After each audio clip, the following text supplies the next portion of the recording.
Yo, yo, yo. Yo, yo, yo. What up, chat? What's good? If you ain't here, or if you're watching this later on VOD, appreciate you guys. Super late. What time is it? It's like 1:40 in the morning. I was like super tired today, so I took a little nap and I woke up at a fucking random hour and I was like, oh shit, I forgot to live stream. I've been live streaming every day during the week, if you don't know. I took one day off for Sunday, but pretty much I'm on like a 8 or 9 day streak, so I didn't want to ruin that. Technically, it's the next day, but technically it's Wednesday. But I'm gonna give a Wednesday evening stream, so this is still my like super late, but Tuesday stream. And we're just chilling. I'm gonna do some. I don't know how long I'm gonna be in here. Maybe a couple hours. I'm gonna play some Call of Duty right now. I got some good guac from Northgate, and I got some really good chips from Northgate. And we're gonna be snacking and playing Call of Duty, and then I'm gonna react to some videos. And what else? We're gonna react to some videos. We're going to yeah, and then maybe get some work done. I've been wanting to work on stream, but I haven't really gotten to it. So, but I'm not putting too much pressure on the work stuff. We're just gonna, try to go live and see what we could do. So, all right, chat. So here we go. Screen up, and here we go. Here we go. Close that. Call of Duty. Play. Let's get in some COD. Let's see if we got audio here too.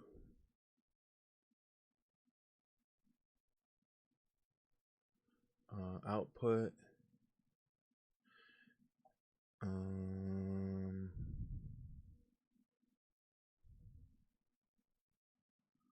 Huh. Trying to see if I can get some audio here. Hold on. Hold on, chat. Hold on, chat. Hold on. I'll just actually go full screen while I work on this, so you don't gotta suffer through it.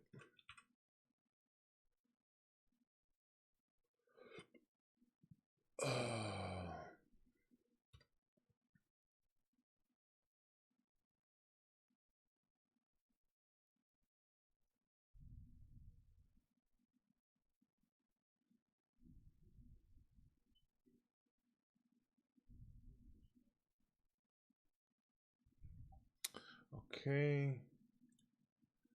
Let's make sure this is giving us audio.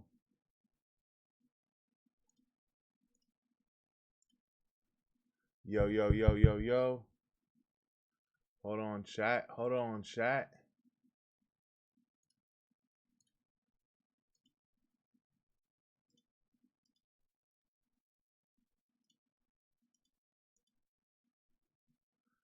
Okay.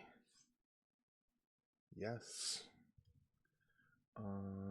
Let's see. Let's see. Damn, I might have to end the streams just so I can reconnect my damn gaming thing here. Hold on. There we go. It should be giving us some audio right now. I don't know why it's not. Hold on.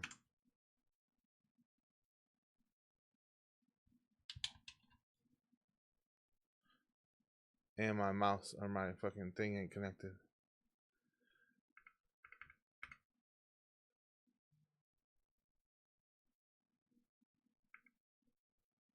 Hold on, chat. I'm trying to get my audio right real quick. Yeah.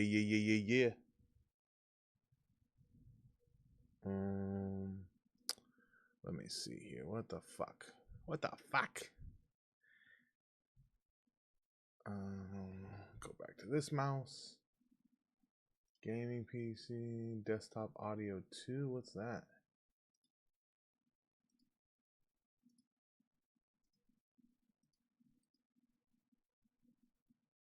I don't think we need to see this. Hide. Okay.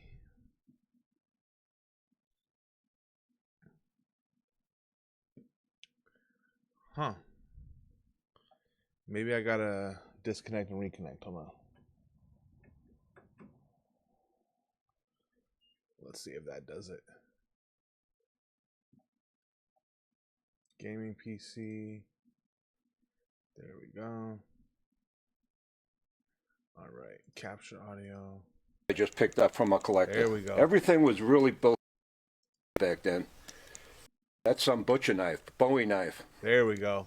And most of these are dated. And this one's dated. Let's see, it is ROG Ally monitor only. Cool. 1864, if you Cool. could see that. 1864. There we go. We got it, chat. We got it, chat. Yeah, that's the date on the knife there. And then Yeah, knife, like, give you an idea, a weapon like this goes anywhere from I would 800 close this. And then let's make sure that's closed. Reopen Xbox here. Let's see what we got. Let's see what we got.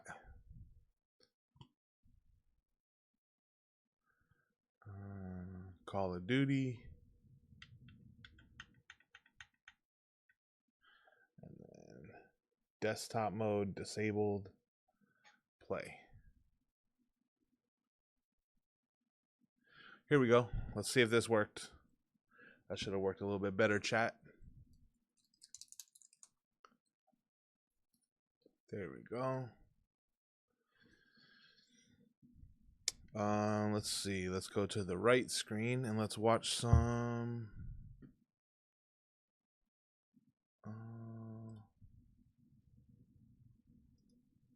There we go. Now we got the game in the background, my camera, and then we got the YouTube reacts on the right side. Perfect.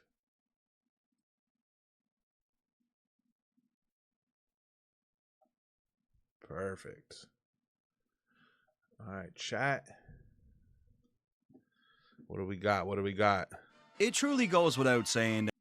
This is how to strangle a goat. I'm already halfway into this, so we're just going to pick it up. Use. And some might call this level of hatred crazy, but Kendrick knew this. However, the essence of timing his drop strategically only continues throughout this beef. Drake would drop push-ups and tailor-made, and it's here where Drake Kendrick really goes lost quiet. that one, bro. No post on social media, no public statements, nothing.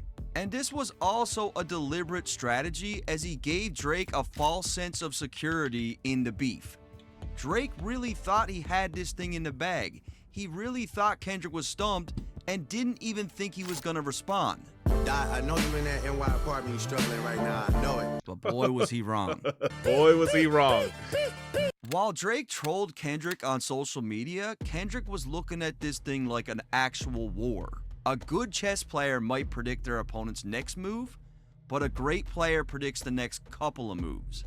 It was during this period of being quiet where I believe Kendrick was simply tweaking his strategy. What am I going to use against Drake? What am I going to hold back? What style of record will I drop here? What style of record will I end off with? I believe Kendrick recorded a bunch of different diss records, and they will be used or not used based on what Drake's next move was. Okay, if Drake does this, I got this for him. But if he goes over here with it, I'm gonna. All right, I'm it gonna looks give him like this I'm just one. trying to connect my I think controller. he had a It bunch looks of. like I it's think good he now. was really prepared. And if we're gonna talk about timing, Kendrick's next drop might just be the greatest play in the history of hip hop beef, as Drake chose to go with a fairly melodic, upbeat record. Hands on your knees, shake that ass for Drake, now shake that ass for free. Okay, so I'll fuck Drake with that went the song. melodic route, something like back to back, perfect, just what I expected. I got just the record to completely suck They the not life like out of this us. thing. Your son got some habits, I hope you Meet the don't Grams. undermine them. 56 minutes after Family Matters, Kendrick dropped Meet the Grams. That was a and crazy holy drop. Shit, what a difference in That tone. was a crazy drop. What a difference stylistically. It was the perfect record to drop after a track like Family Matters. Like, perfect. Meet the Grams was not something to dance to. This was dark, scathing, very personal. If you turn this shit on, you would probably only scare the women away. But again, the most Scare the important part of hoes. this is 100% all about the timing. That's crazy. Let's just live in a world where Family Matters had a chance to breathe a little bit. Let's say Kendrick didn't respond until a couple days later.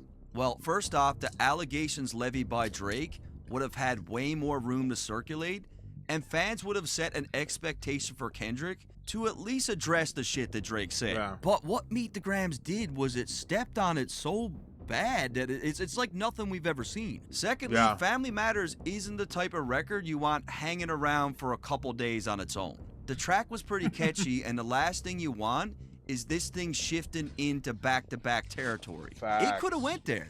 It definitely could have went there if Kendrick delayed the drop on Meet the Grams. Like, the dynamic where this beef went could have drastically changed. And there's also the fact that Kendrick already knew exactly what Drake was going to come with because Drake revealed his angles on push-ups and on TaylorMade, which was a huge mistake by Drake, revealing his hand. It's like he thought, okay, I got these allegations against Kendrick.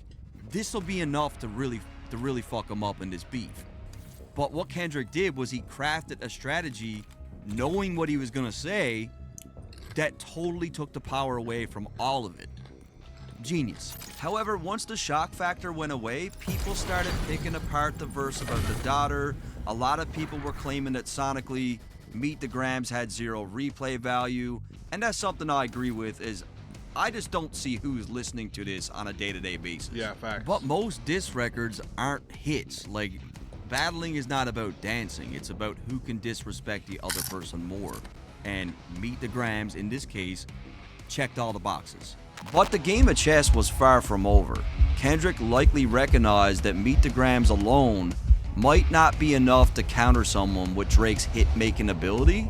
So within 24 hours, he delivered an absolute bop. Hey, put the road label on me, I'ma get him dropped. Now Kendrick not only has a scathing and disrespectful track in Meet the Grams, but he's also delivered the perfect counter to Family Matters, as Not Like Us was an even bigger record. The record is a full-blown smash, and the timing was impeccable. And by the way, guys, this How to Strangle a Goat video is all about analyzing Kendrick's moves during the battle. I've got another video lined up titled Kendrick's Victory Lap, where we're going to break down everything he did after the battle. The moves that he made after the battle, to me, is equally as impressive. Like, I want to make a really good piece on it. And by the way, if you want something dope to remember the beef by, this is my merch right here. And what I did was I encompassed all the diss tracks into this design, and everybody loves it. Anybody who's placed an order, I've gotten nothing but good feedback. They're telling me it's like the highest quality YouTuber merch they ever bought, and that was intentional because I went through a shit ton of vendors to find the right quality materials and all that stuff, right? It really is the best way to support me and the channel, so really dope conversation piece, all about the music. I'll leave the link in the description. The fifth element that Kendrick incorporated to defeat Drake kind of goes without saying. It was when he weaponized the culture against him. He's so good at doing this that people don't even realize what he's doing. Then notice I said we, it's not just me, I'm what the culture feeling. Kendrick played this all really smart because he's positioning himself as the person that's speaking for everybody. Drake is the imposter, and I'm here to stand up for what's right. I'm doing this for all of us. Tell them run to America to imitate heritage. They can't imitate this body. And it's lines like this one where he deliberately makes the distinction between Canada and America. This is also really clever because now he's making the beef about geography. Kendrick's right. We're not going to let these Canadians copy us. And many people don't take notice to little things like this, but it's one of many ways that Kendrick subtly shaped the narrative. It's like he's saying, look, I don't know who else is with me here, but I'm American. We made this culture. This other guy, he's from Canada. This guy's a total outsider. Somebody had told me that you got a ring. God, I'm ready to double the wage. I'd rather get than let a Canadian nigga make Pac turn in his grave. Are we really gonna let this Canadian, who's not part of our culture, take Pac's ring? I'm gonna be the one to stand on business here. This is gonna resonate with people in hip-hop because who doesn't like Tupac? The guy is an icon. I even hate when you say the word nigga, but that's just me, I guess. Kendrick is pretty much saying, look, this could just be me, but I personally don't like the way that Drake says that. I don't know about you. We don't wanna hear you say nigga no more. We don't want to hear you say that anymore. Another brilliant tactic that Kendrick employed in his beef was when he removed all the copyright claims from his diss tracks on YouTube. This allowed creators to make money off reactions, breakdowns, and reviews, and was a masterfully calculated move. Not only did it earn him immense respect in the hip-hop community, but it also amplified the reach of his tracks, spreading them to an even bigger audience. I mean, this is unheard of. No one has ever done this before. And what a play. He pulled out every stop that he could in this beat. And of course, as this is very much intertwined with culture, a big part of Kendrick's strategy was also painting Drake as not just an outsider, but a complete culture vulture as well. How many more black features till you finally feel that you're black enough? And that's such a bar. Black features because he had Drake, and then black features like musically. Such a bar. There's no accent you can sell me. You run to Atlanta when you need a few dollars. Yachty can't give you no swag neither. I don't give a fuck what you Hitting the culture against Drake was the best angle that Kendrick would have ever took in this beef. He took a strong position of painting Drake as an outsider, whilst making people feel like they were also part of the fight. And it totally worked. It didn't just work, like this really worked. At this point, you can see that Kendrick's strategy is 100% dialed already, but the sixth aspect that he implemented in order to defeat Drake was that he beat Drake at his own game. Who could forget Back to Back, the hit record that Meek Mill couldn't get away from, as it was constantly being played at sporting events, on the radio, nightclubs, and triggered countless online memes. Sound familiar? And this also ties into studying Drake's previous beefs because he clearly looked at his approach with Meek. What better way to humiliate Drake than by hitting him exactly where it hurts by dominating a space that he takes great pride in being the best at, being number one on the chart. You don't need to have a technical ear for recognizing what a hit record sounds like. You know that Not Like Us was destined to be a number one record. I wasn't even halfway through the record when I paused it and looked at my girl and said, he's got a number one record here. Like, this is out of here.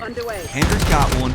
This is a major problem for Drake, this record. Not Like Us is not even just a hit. It's a full-on smash, meaning I don't think this record is going anywhere for a very long time. I personally don't see a time in at least the next decade where this record isn't being played at some capacity. There's a big difference in a hit and a smash. Do you know that Joe Budden still gets a nice check every year from this record? A track he did over 20 years ago? And that's because Pump It Up is one of those tracks that you'd be hard-pressed not to hear at a ball game. And I feel like Not Like Us is also one of those records. What's more impressive about Not Like Us is it's a diss record. It's a diss record that is a smash. I'm just gonna go off top here and say that 98% of diss tracks will just come and go. Very seldom does an artist catch one where they're disrespecting someone and it's at the top of the charts at the same time. We can pretty much count those on one hand. So when it comes to beating Drake at his own game, Kendrick literally secured the biggest diss record of all time. I didn't say it was the best diss record, but it's definitely the biggest. It's definitely the most successful. And if you don't like the record, your life is gonna suck because I don't think it's going anywhere. Like, you're gonna have to listen to this for quite some time. I really believe that. And one thing that we could say about Drake is he's really good with quotables in his music. And this is something else that Kendrick outperformed him in, as he had far more standout lines than Drake. I'm talking about a part where the DJ kills the music and then everyone's singing that part back. What is it, the brakes? What the fuck? Nigga, it's just big meat. Certified lover boy, certified. It really is an art to be really good at doing these types of things, but notice that Kendrick, he uses like specific things that he wants to make sure these are the things that ring off. These are the things that I want people to remember, and all that's done with intent. Next, I want to get into some noteworthy items that Kendrick used that I can't really group into a category, but they're all equally as important. These are all still huge factors in the beat and how. First off, the public's perception of Drake, even before this beef started, wasn't really at its best. People were shitting all over his last album, and then he had beefs with a bunch of other artists. The optics of all the issues that Drake had with other people over the years had completely compounded, and it was one of those things where people would say, is it really all these other people that's the problem, or could it be Drake? And all this did was really help Kendrick's moral man strategy, where it's like, okay, I'm a really good guy, but like everyone's hating on this guy. Could it really be me? It really helped. Next, the two artists lead completely different lifestyles. Kendrick has maintained a very private life, while Drake has been highly public. Drake's history includes a bunch of beefs and scandals where Kendrick had plenty of material to draw from, while Drake didn't really have much data at all. Kendrick's a tough person to go up against in a beef because there's not much there, aside from his art, his music, and maybe a few things you might have heard about him. Another brilliant aspect of Kendrick's approach is his use of subliminal Easter eggs. That weird noise at the beginning of 616, which drove me crazy. The KTW thing also drove me nuts. The Elohim KTW. That looping sample that he used that sounded like it said Boy Wonder. He truly incorporated a wealth of these Easter eggs throughout the whole beef. I can double down on that line, but spare you this time. I be at Newhall King eating fried rice with a dip sauce and a blammy crow. Find the Jews like Cash Dog. I just need you to think. And one of them is actually next to you. And all this did was add a layer of mystique to Kendrick's music, and it kept fans talking. Some of the things that he mentioned in this beef are things that people are still trying to dissect today. It had people going nuts, including me. Like, what in the fuck is he talking about? This guy's on some, like, jigsaw, cryptic, crazy shit. Like, Kendrick's demented. Kendrick is, like, a madman. Like, that all helps, and Drake barely had any of these. Another really intelligent choice made by Kendrick was that he opted out of entertaining any of the allegations that Drake had against him. Kendrick decided not to even bother with addressing any of Drake's claims because he already saw the power in his strategy in painting Drake as a liar, and he knew damn well that dropping Meet the Grams 56 minutes after Family Matters would completely void Drake's claims anyways. The man set the whole thing up so he didn't even need to respond. In fact, what he did was Kendrick placed the ball right into Drake's court, making it so that Drake had to address Kendrick's allegations. Why do you think we got the Heart Part 6? I'm way too famous for the shit you just suggested. At the end of the day, Kendrick was waiting for this moment for a very long time, and it shows. He crafted an impeccable strategy that included 1. The moral man tactic, making this a battle of good versus evil. 2. He understood the power of validating the public and their overall perception. 3. He studied Drake's past battles and had a clear understanding of what worked. 4. He planned out the timing of his record so that nobody on earth could have predicted it. 5. He weaponized the culture against Drake, painting him as a vulture in the process. 6. He beat Drake at his own game with a smash hit. And 7. He had a bunch of other noteworthy things that he utilized as well. So when it comes to how Kendrick strangled a goat, this is essentially how he did it. This is what he did, 100%. This was the basis of how he defeated Drake. And I got a video coming, don't forget, Victory Lap by Kendrick. We're gonna go through all the things that he did after the beef in great detail. Hardpoint active. Hardpoint locked down. Hostiles have the hardpoint.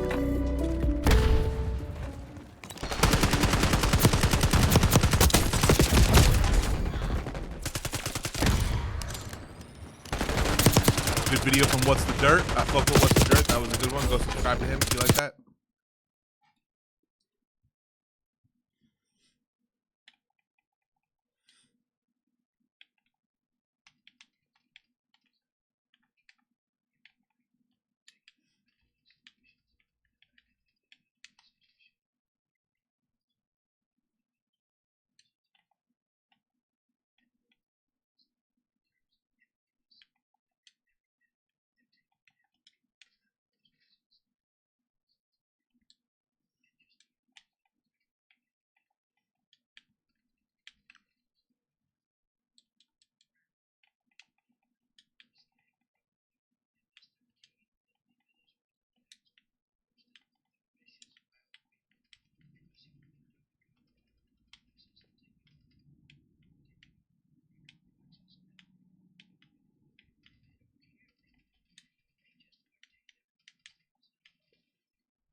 Well played.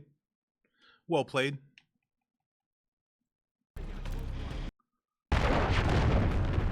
Hostiles have the hard point.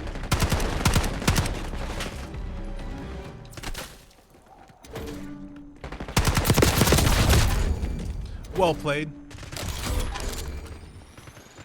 Hostile UAV established overhead. Hard point located.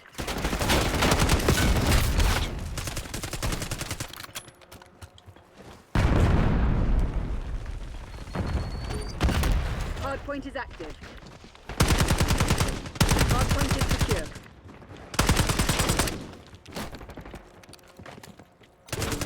Hostiles have captured the hard point.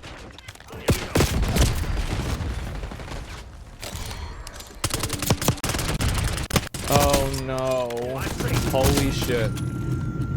Are these For people missing context, in the last couple of weeks there have been non-stop unidentified aerial phenomena over New Jersey, to the point that even the Pentagon had to comment, and also the president-elect. Oh my god. Those are the Chinese spy drones. Hard point is secure. It's a fucking invasion. What if those things actually are aliens and they've already done preliminary research on our species and they realize that the best place to land and to make contact would be the United States? Aliens could literally land and nobody would believe it's actually happening because people are like, oh no, it's just a drone. That's not, it's fake news, bro. Hard point active. That's, guys, I'm not gonna say it, but man, better to download this one. This is looking pretty disclosure-y. Oh boy, I am so ready for Trump to be the president. I could easily see this being like issue #1, is figuring out who is behind these drones. Something strange is going on. For some reason, they don't want to tell the people, and they should, because the people are really, I mean, they happen to be over Bedminster. I think maybe I won't spend the weekend in Bedminster. I've decided to cancel my trip. Damn it, Crimson, that's not good enough. All stations, we are fucking fucked. Escape and evade. A cruise ship passenger who was reportedly drunk and unruly on a Royal Caribbean cruise ship has died. Fox 11's Haley Winslow, who broke this story originally, is live for us again tonight, new at 6. Haley. Yeah, Alex, I spoke to a family member of the man who died on the cruise ship. He was aboard with his little son and his wife, some other family members.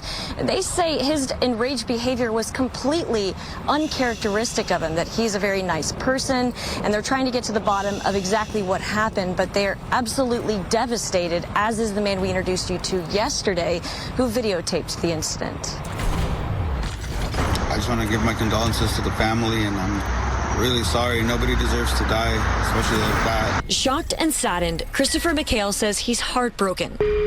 No!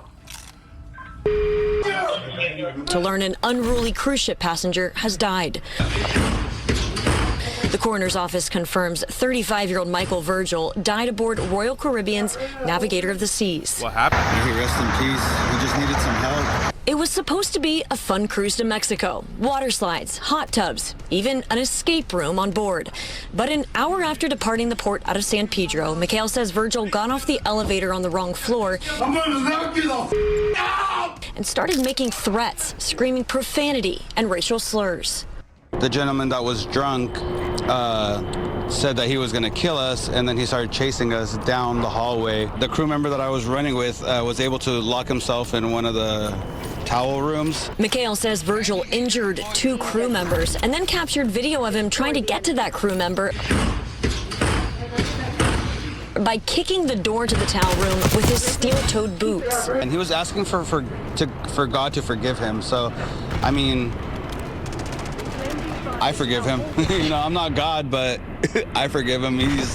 It's alcohol. No, just relax. I swear to God. Damn. Shirtless and exhausted, Virgil is surrounded by security. McHale says they used bear or pepper spray, towels, zip ties, and eventually handcuffs to detain Virgil. But one of his family members says security injected Virgil with some sort of sedative, and within an hour, he died. The family member says Virgil's enraged behavior is completely uncharacteristic of him, and that he was a good man who leaves behind a wife and 7-year-old son also aboard the cruise. I'm very sorry for what you guys are going through, and if you guys need anything, please reach out. God bless you guys.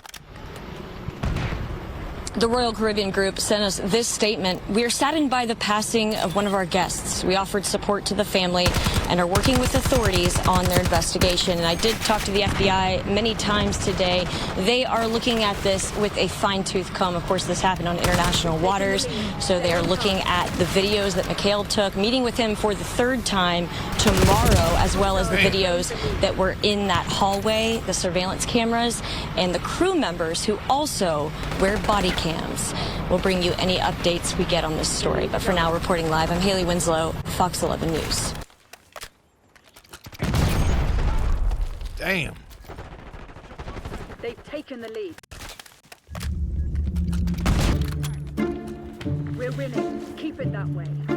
When you think of Las Vegas, you're likely thinking of one single road that cuts across the map. The Strip isn't even in the city of Las Vegas. Vegas has a very definitive character, but at the same time, what makes Vegas what it is its desire to be somewhere else. But if we can look past all of that branding and look a little closer at the map, it will tell us a lot about why a city even exists here in the first place.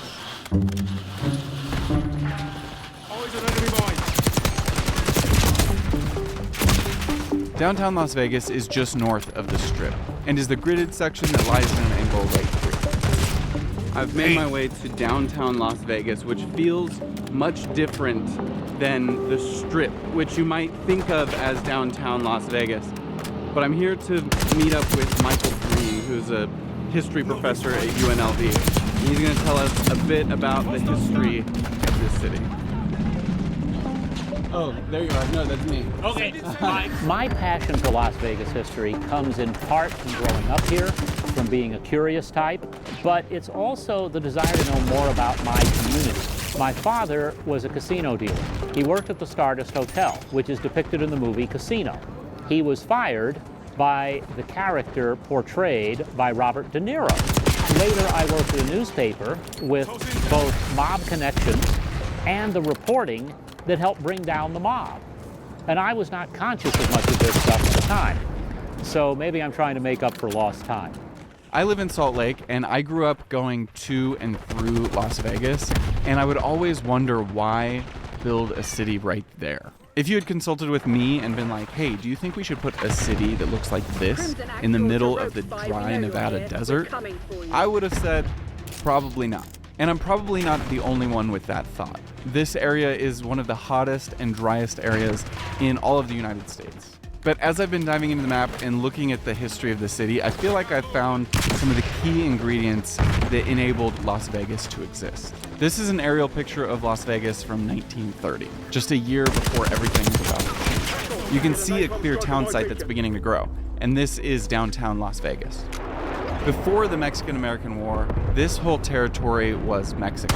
The Southern Paiutes lived on this land for thousands of years before the Americans and the Spanish showed up and started fighting over who was going to be able to colonize it. And it was just a couple decades before the Mexican-American War, when this whole territory was claimed by Mexico, that Antonio Armijo came into the Valley of Las Vegas, whose party included the first people we know of, who we think we are pretty sure we can confirm, were the first non-Native Americans in the area. Here they found a natural spring and named it Las Vegas, which in Spanish turns out to mean the meadows. So this place exists because there is water here. Right here, just west of downtown, is the Springs Preserve. It's a nature preserve where these natural springs are. And from these springs, a creek meandered across the valley. Before the railroad came through here, it was really pretty empty. There was just a couple ranches in the valley, and actually this building behind me is the oldest building in the entire state of Nevada. So just after the Mexican-American War, Brigham Young, who is the leader of the Latter-day Saints in Salt Lake City, sent missionaries down to the area. This is when they established the Las Vegas Mormon Fort. But they were only here for a short while, literally for just a few years, and then they abandoned it. It was just too tough to live here. If Brigham Young in Salt Lake City interests you on how that was created, I made a whole video about it, so it's in the description. You can check that out. The springs made this place a stop for travelers, but never really a destination. From the old Spanish Trail to the Mormon Trail to the Gold Rush, People were always just passing through. After the missionaries had left, the Mormon fort and several thousand acres around it ended up belonging to just one woman who ran a ranch there. Her name was Helen Stewart, but she wouldn't own this land for much longer. If you look at this map of rail lines in the western U.S. in 1900, there is a clear gap between two early prominent cities, Los Angeles and Salt Lake City. Senator Clark from Montana wanted to connect Southern California with Salt Lake City, and they needed a place in between for water, ice, and repairs on the railroad cars. And this was the ideal location, so that's why we're here. I am Clay T. White. I'm the director of the Oral History Research Center at UNLV. Clark and his company, who was building the railroad, knew the value of having a town site in this area. So they purchased the property from her, but they had to have it surveyed.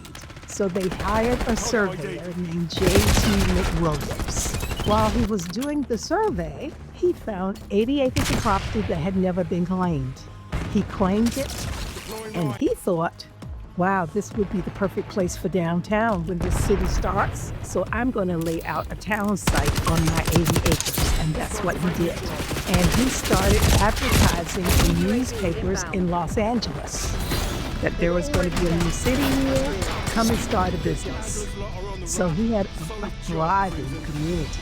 He called this the McWilliams Original Town Site of Las Vegas. A to H, Bonanza to Harrison.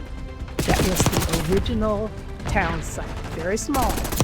But despite his efforts and early success, his town site was completely overshadowed by this. I love making these videos, and it takes a ton of research to really get to the bottom of things, which I know not everybody has the time to do for themselves, which is why I'm super grateful for today's sponsor, Ground News. So in 1905, the railroad comes here. They've already decided that they are going to be the owners of downtown, not J.T. McWilliams. And that downtown is going to be east of the tracks, not west of the tracks. They purchased a bunch of land from Helen Stewart and, crucially, the water rights. They drew up a town site and on May 15th, 1905, held an auction to sell off lots of land. The auction went from Stewart to Garces and from Main Street to 5th or Las Vegas Boulevard. And people who have purchased property from J.T. McWilliams decide, well, I want my business to be in downtown. So they also buy lots east of the tracks, and they take their businesses and they move their businesses over into the downtown area. The railroad depot was built right here behind me where the Union Plaza Hotel is. And this is approximately the area of the auction.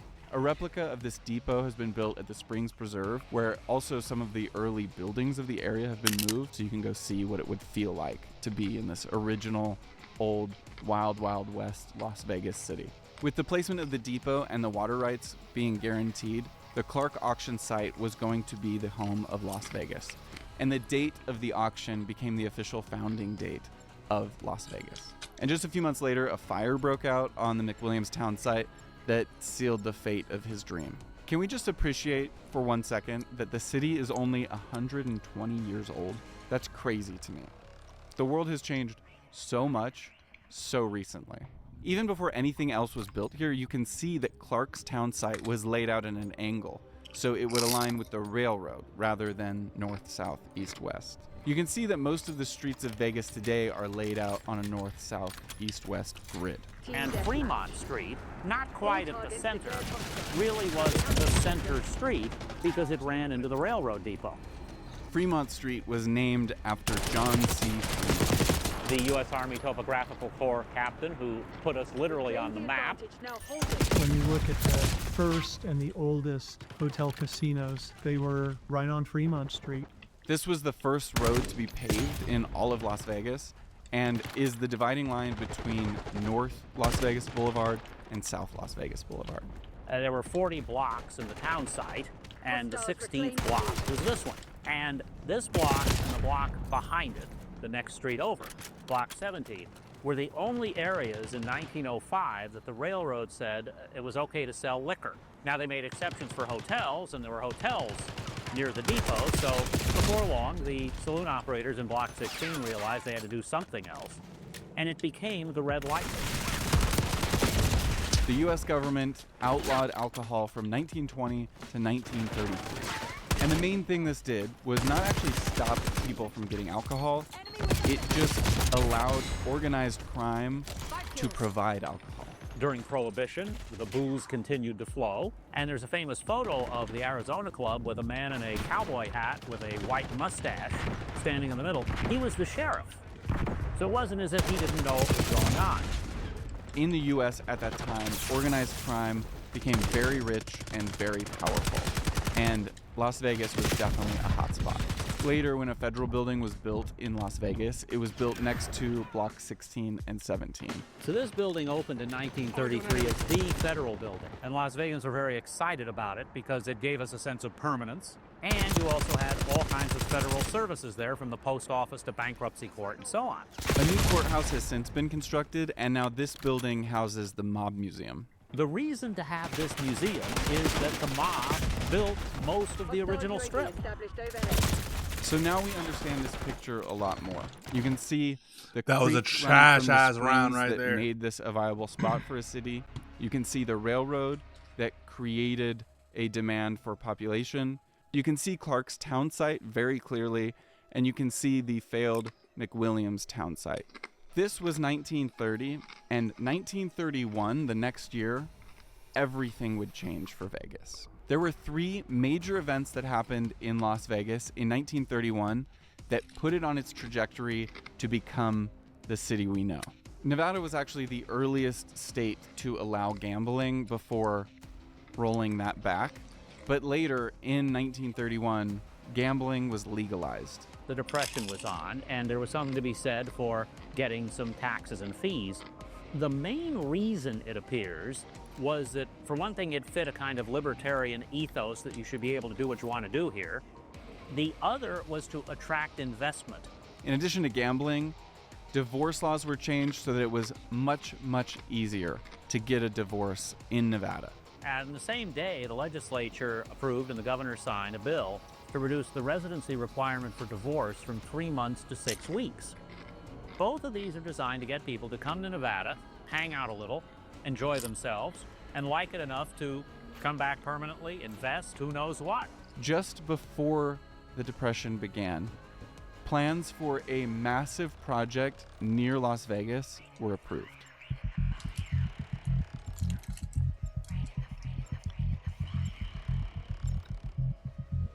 What was to become the highest dam in the world began to rise from the impregnable rock of its foundation. Hoover Dam was nearly twice the size of any previous dam ever built. So that was major, the Hoover Dam. The construction was let out, or the bidding taken, in March of 31. The same month, gambling and divorce laws passed in Nevada. Originally called the Boulder Dam, Hoover Dam harnessed the power and water of the Colorado River to feed the growing Southwest. It took an amazing amount of material to build Hoover Dam.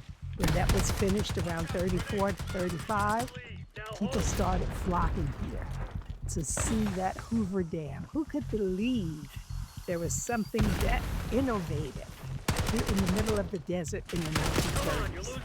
Damn. It can be hard to appreciate the full size of the Hoover Dam, but you could use the concrete from the dam to fill 3 Empire State Buildings and an entire Statue of Liberty. Not just build, but fill up with solid concrete. Finally. And you'd still have concrete left over. The construction lasted about 4 years and employed over 20,000 people, which was a huge economic boon to many in the area.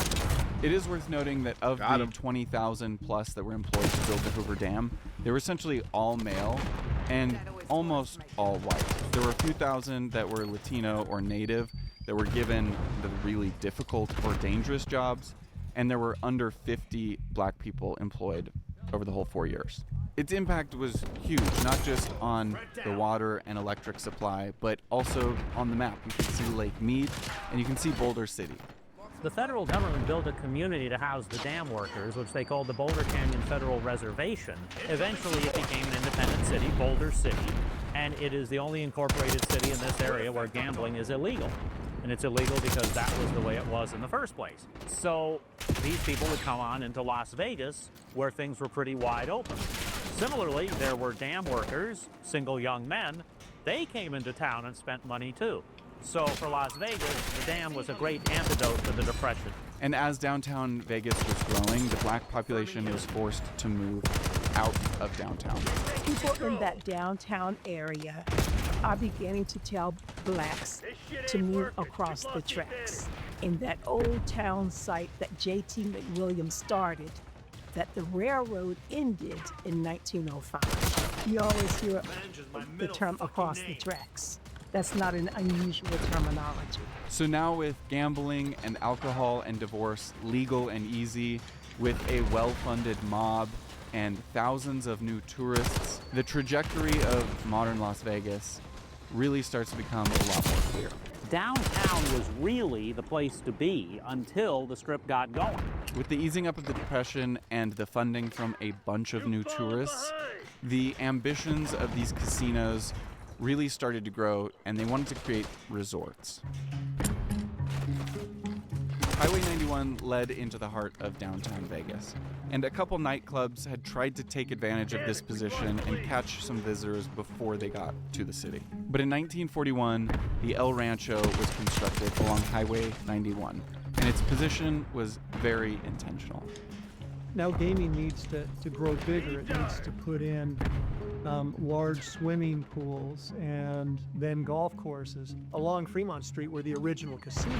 But then around them, there were homes and there were other types of stores to take care of that small residential community. It literally had to leapfrog south, and it lands at Sahara Avenue, which was originally called San Francisco Street. That divides the county from the city of Las Vegas. They were placing themselves outside of the city of Vegas. It's in Paradise Township, set up when the original builders of the hotel casinos in the 40s did not want the city to annex them and make them pay taxes and fees that would be cheaper in the county. But there was one other thing. The other key, obviously, was the invention of air conditioning. My undergraduate advisor at UNLV was a professor named Ralph Roski. And Dr. Roski used to say that the most important person in the history of Las Vegas was not Bugsy Siegel or Steve Wynn or anyone like that. It was Willis Carrier. Because if he hadn't invented the air conditioner, we wouldn't be here. The El Rancho was the first resort to offer air conditioning. And this was the birth of the Strip, a name given as a reference to Sunset Strip in Los Angeles County. Sunset Strip was an unincorporated area that had benefited similarly to Prohibition and where gambling was also legal. This era is really the beginning of entertainment in Vegas like we know. Entertainers would come and entertain at the Rancho, El Rancho, and the Sands and the Dunes and all of those places. But African Americans, even those performing, were still relegated to stay in the old McWilliams town site. Johnny Mathis, Sammy Davis Jr., Nat King Cole, Pearl Bailey, Count Basie, all of them would have to stay at boarding houses on the west side. Another outside factor that had a big impact on Las Vegas was World War II. This is when Nellis Air Force Base was built in the area because it was close to the Pacific and they also had good weather and space to practice. As a quick aside, Las Vegas is sometimes called the Atomic City. When the US was testing nuclear weapons, they did it outside of Las Vegas.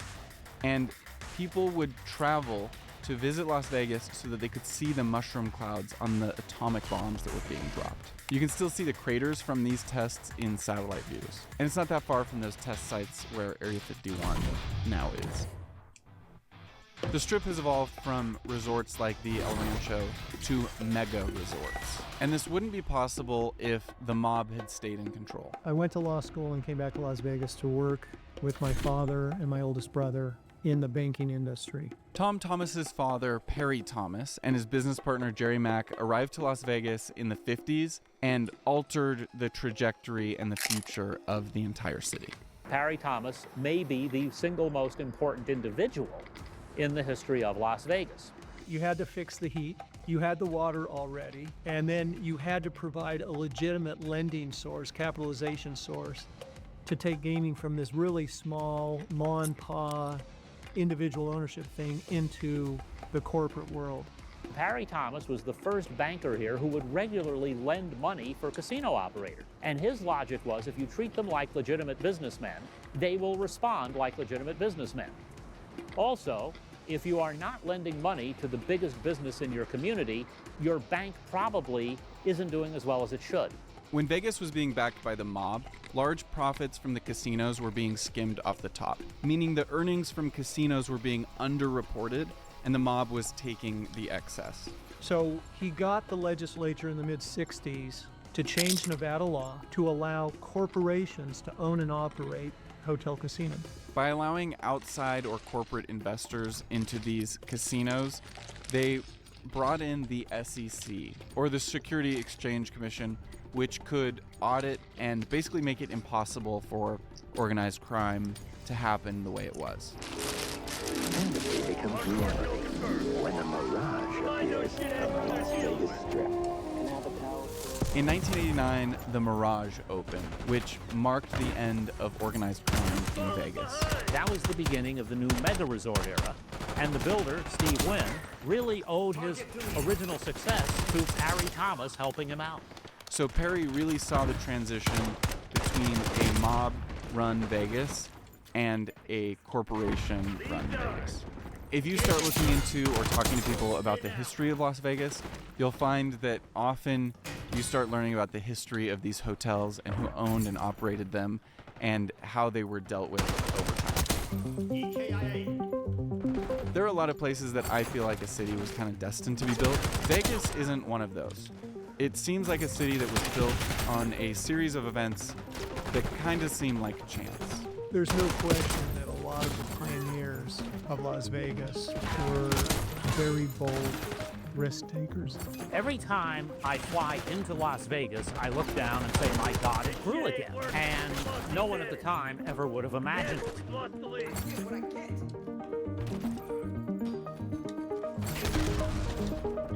Thank you so much for watching. Please like the video if you haven't. Please subscribe to the channel if you're not subscribed. Thank you to Tom and Clay T and Michael for helping me with this video. I'm putting links to them and their sources in the description. And I have Patreon also linked in the description if you want to support me there. And if not, then I'll see you in...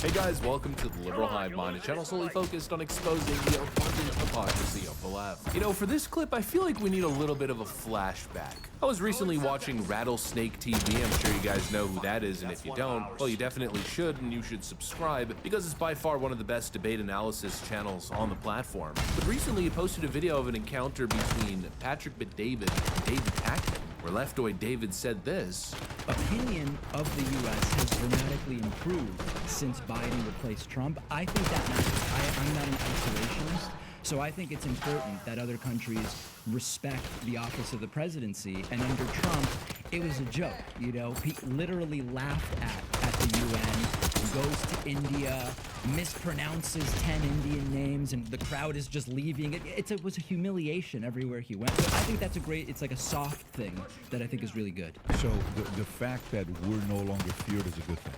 I don't know where you're getting that we are no longer feared. So you think people fear Biden?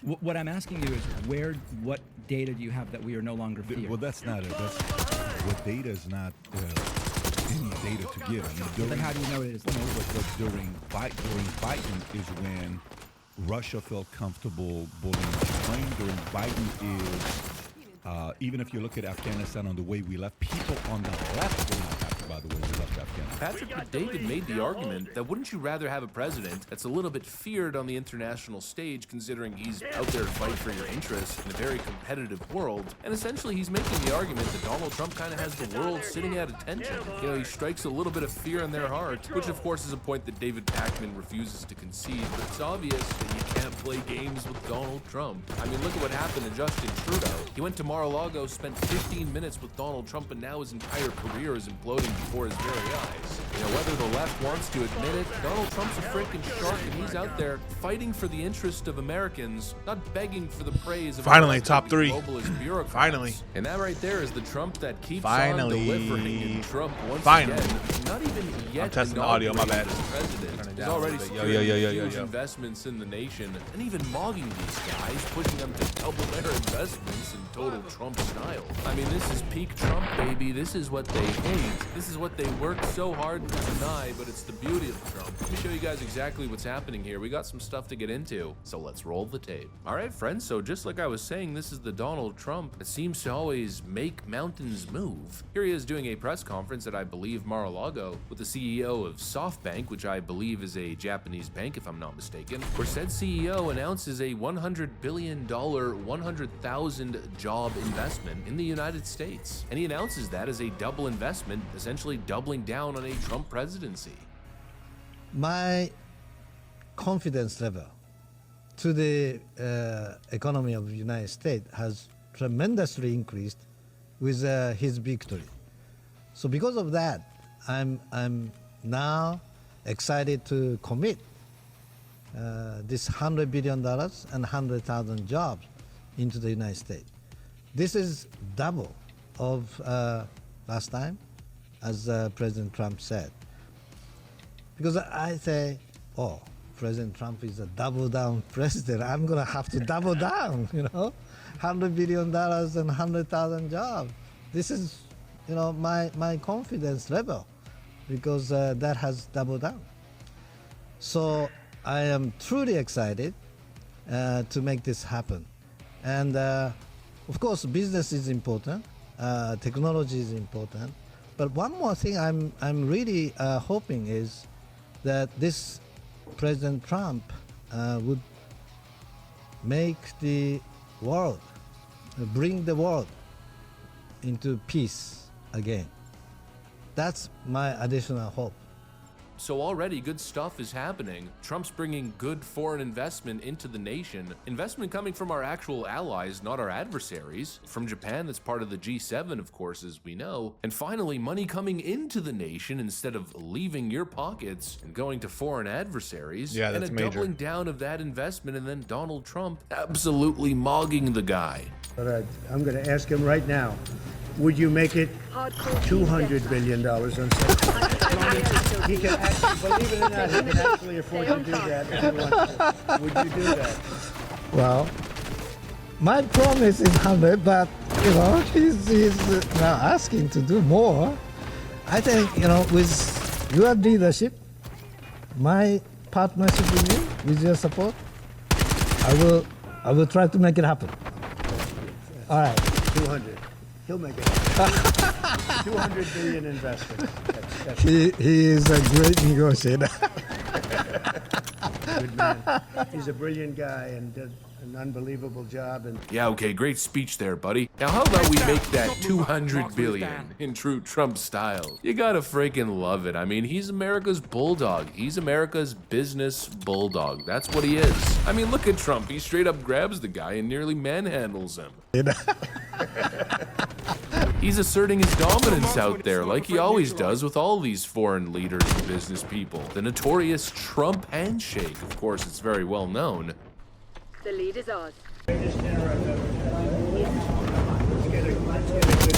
Not a firm handshake. Slow it down. And from the side.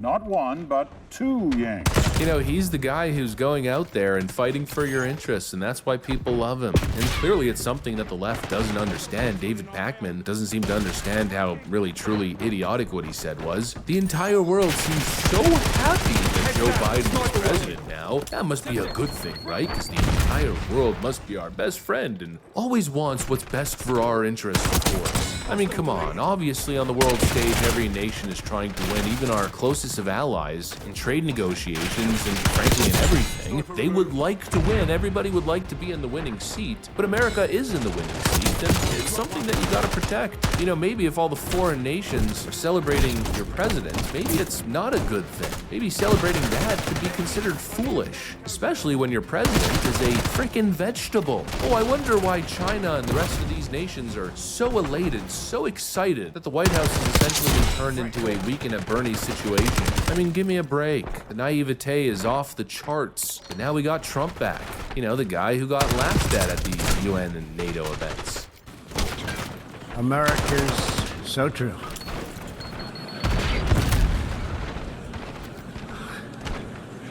Didn't expect that reaction, but that's okay.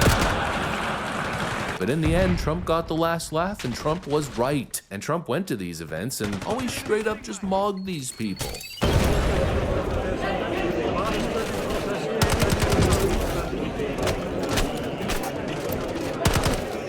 He always got these people to pay up. He always went there representing American interest and walking away with something for the American people. And now he seems to be doing the exact same thing with big Japanese investment dollars. And he's pushing for even more. And it's no wonder why this guy just got elected in absolute historic landslide fashion. You know, I just have a feeling we're about to see peak Donald Trump. It feels like the rest of the world, and even domestically, people are willing to work with him like never before. You know, I could just imagine it. If things are gonna go the way that I think they might go, then oh, are we gonna enter the season of left-wing season? It seems like business is back. Big government goons have been repelled, at least for now, and maybe, just maybe, we'll be able to enjoy a little moment of prosperity. And you know, maybe that's what happens when you don't elect an absolute wimp to a position of power. Maybe at the end of the day, that's the lesson that Democrats ought to learn. The Trumpinator's back, baby. Anyways, that's what I got for you guys on this one. Hopefully, in 6 weeks' time,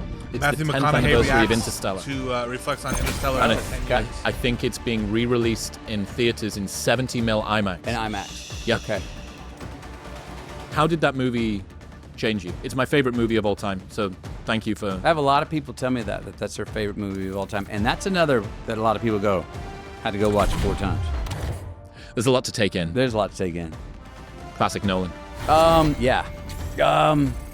How did it change me? And you're not talking about like the success of the movie, being like No. the subject material and everything else. Either working with Christopher, learning about, I mean, you know, Kip Thorne, fucking the consultant physicist on that show, so much stuff. Well, also, you know, it was in that sense, it was similar to when I did a movie called Contact, and I got to sit with Carl Sagan for 3.5 hours. And he went through, and I remember walking away from that going, oh my gosh, as a believer, God's backyard's a whole lot bigger than I thought it was, which is a very humbling and empowering thought. I mean, look, the main thing was, I think, on the human side of the real.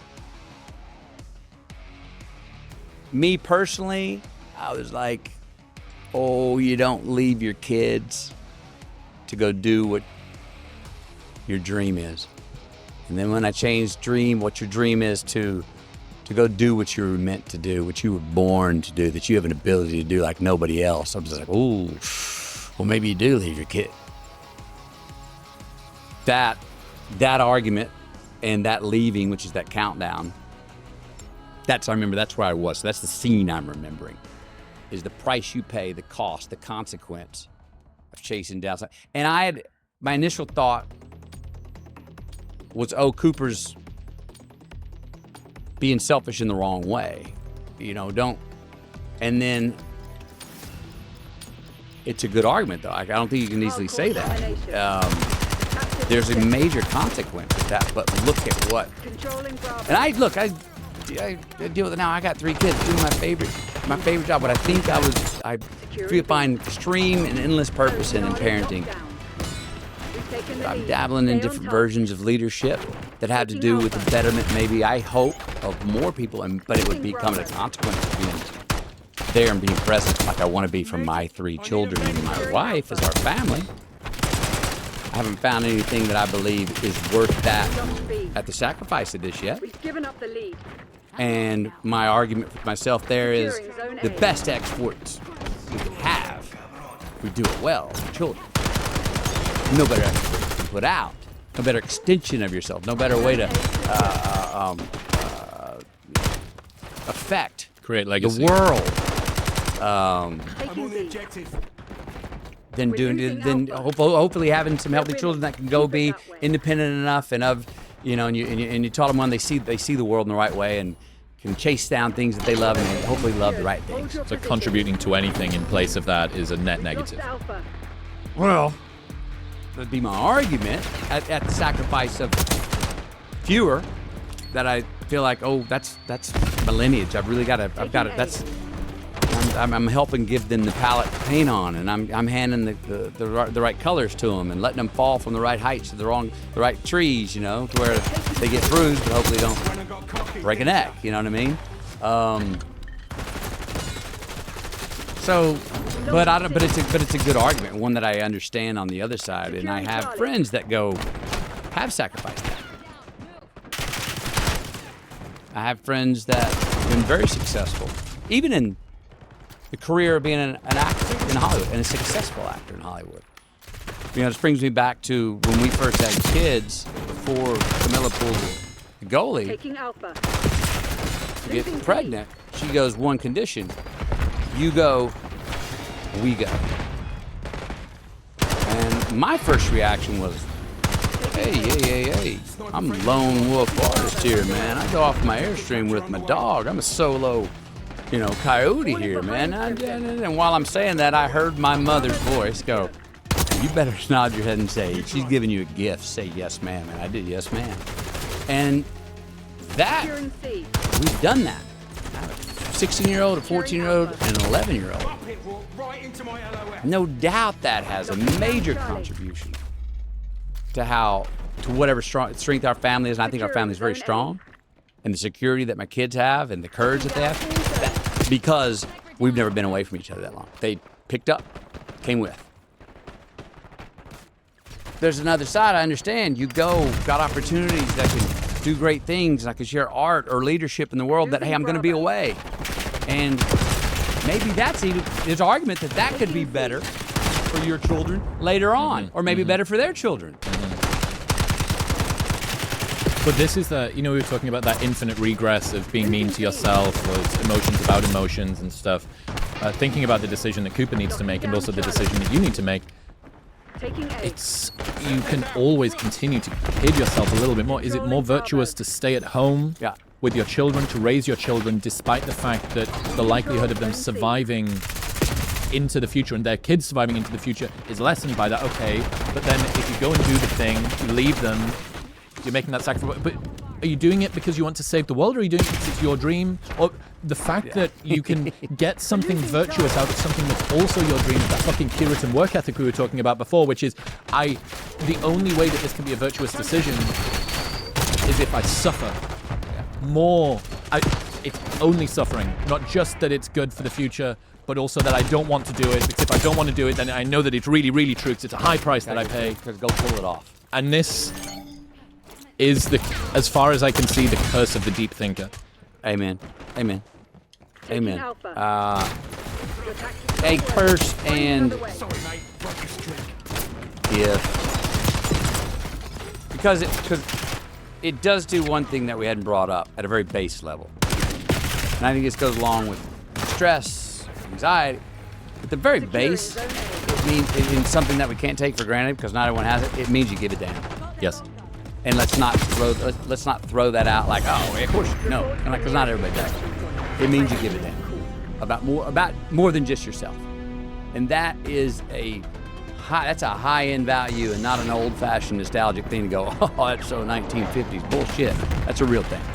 Well, some people can't care, or some people struggle to care about things. There are entire people that go through their lives, especially in the UK, loving things, being too keen. Right, Americans kind of have permanent first-line cocaine. Yeah. Very excited. Yeah. And I like it. I like excitable people. I like enthusiasm. However, the UK doesn't necessarily have that quite so much. Hello, Giraffe. How are you today?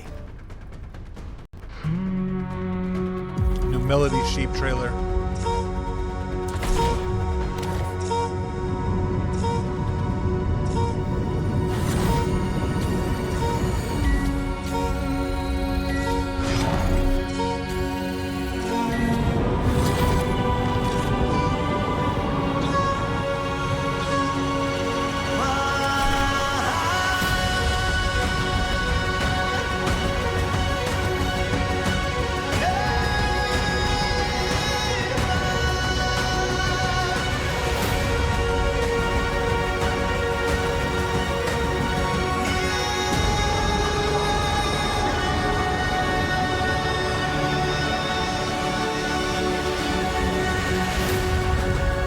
In the millennia to come, our planet will present us with challenges that have wiped out nearly all life in the past. But technology gives us powers that no other species has ever known. If we wield them properly, we could engineer a planet beyond our wildest dreams. One that even outlives its natural lifespan.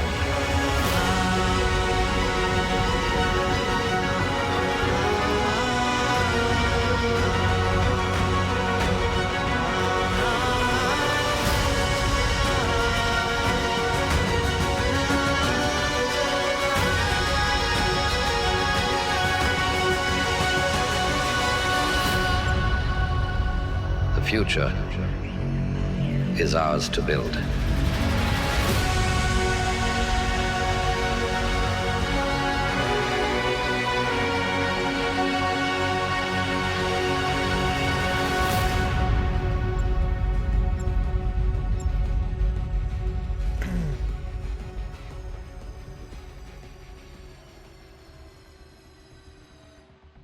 That looked pretty good. Filmmaking. It's not just about pointing a camera at something interesting. It's about creating something unforgettable. But for beginners, the path to success can feel overwhelming. Where do you start? What gear do you need? How do you find your first clients? It's a lot to take in. So in this video, I'm going to share 7 essential tips that will guide you step by step to becoming a full-time filmmaker. Let's dive in.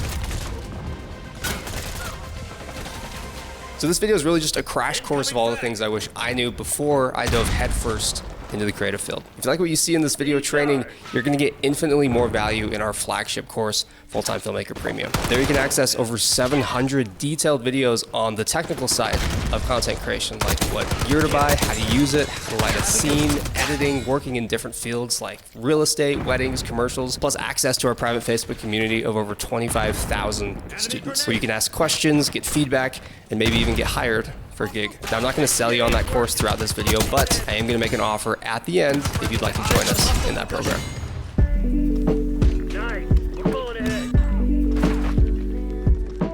You really don't need a $5,000 setup to create something incredible. Some of the best filmmakers started with what they had, whether it was a used camera, a borrowed lens, or even their phone. The key isn't what you use, it's how you use it. Your creativity and resourcefulness matter way more than your gear's price tag. One of the most popular YouTubers of our time, Casey Neistat, made some of his early viral videos with nothing more than a simple point-and-shoot camera and sheer ingenuity. It's proof that great storytelling and a clear vision can outshine expensive gear every time. If you're in the market for a camera, start by opening up Facebook Marketplace. Look for entry-level cameras like the Canon EOS Rebel series, the Sony a6000 series, or my personal favorite on the budget side, older Panasonic Lumix models. These obviously aren't going to be the latest releases, but they still pack a punch, especially for beginners. Once you get a camera, pair it with some affordable second-hand essentials like a sturdy tripod, a simple shotgun microphone for some clean audio, and an LED light with a softbox for even flattering lighting. You'd be surprised, this entire setup can cost just a few $100s if you shop smart. And if your budget is tight, don't overlook the power of your smartphone. Upgrade to a model like the iPhone 15 Pro or newer. These phones shoot in a professional grade codec and color profile called ProRes Log, which gives you tremendous control in post-production, similar to high-end cameras. I actually teach you exactly how I get shots like this with my iPhone and my mini course, Pocket Filmmaker. So here are a few key questions to ask yourself when buying your first camera.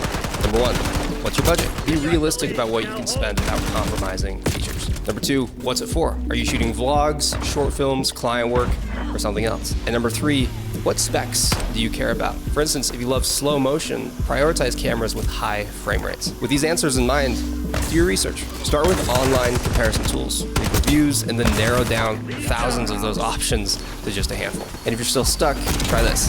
Describe exactly what you need to ChatGPT, and it'll actually give you some pretty solid recommendations. But remember this, okay? Gear is just a tool. The secret isn't in what you buy, it's in what you create with it. So master the basics, you're gonna make any camera work for you. Speaking of which, let's talk basics.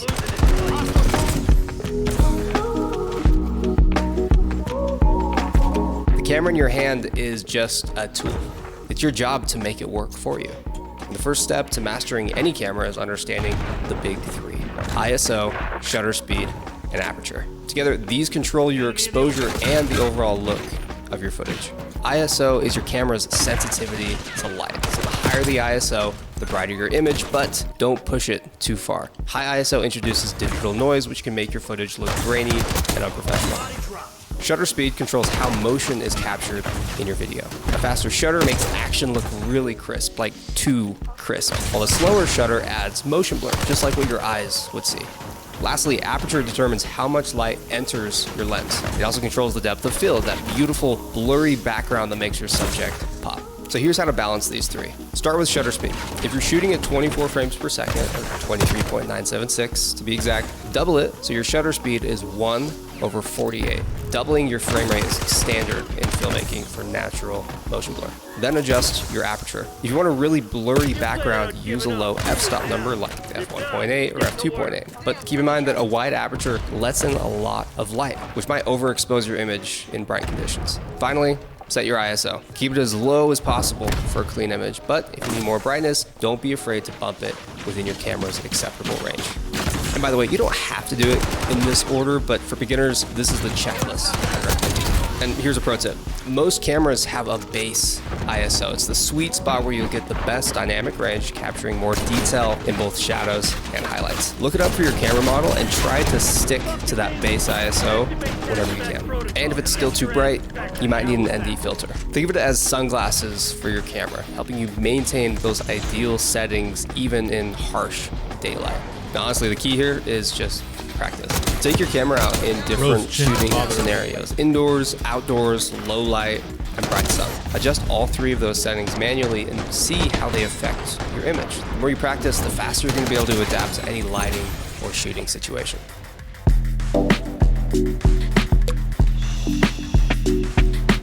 Lighting is, without a doubt, I think, the most important element of your video. Without good lighting, even the best camera in the world is not going to save you.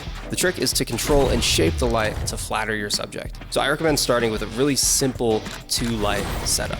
Place your key light slightly to the side of your subject at about a 45-degree angle. What this does is creates soft shadows that really add depth to your shot. Then add a backlight or a hair light diagonally behind the subject to separate them from the background and create just a more three-dimensional look. And here's a really easy pro tip for cinematic shots. Aim to shoot on the shadow side of your subject. It just creates way more depth and texture, making your shot instantly more dynamic. So lighting doesn't have to be complicated. If it looks good to your eyes, it'll probably look even better on camera. Just experiment with different setups, angles, and intensities until you find what works for your style. Over time, lighting will become second nature, and you'll use it to set the tone and the mood of your stories like a true professional.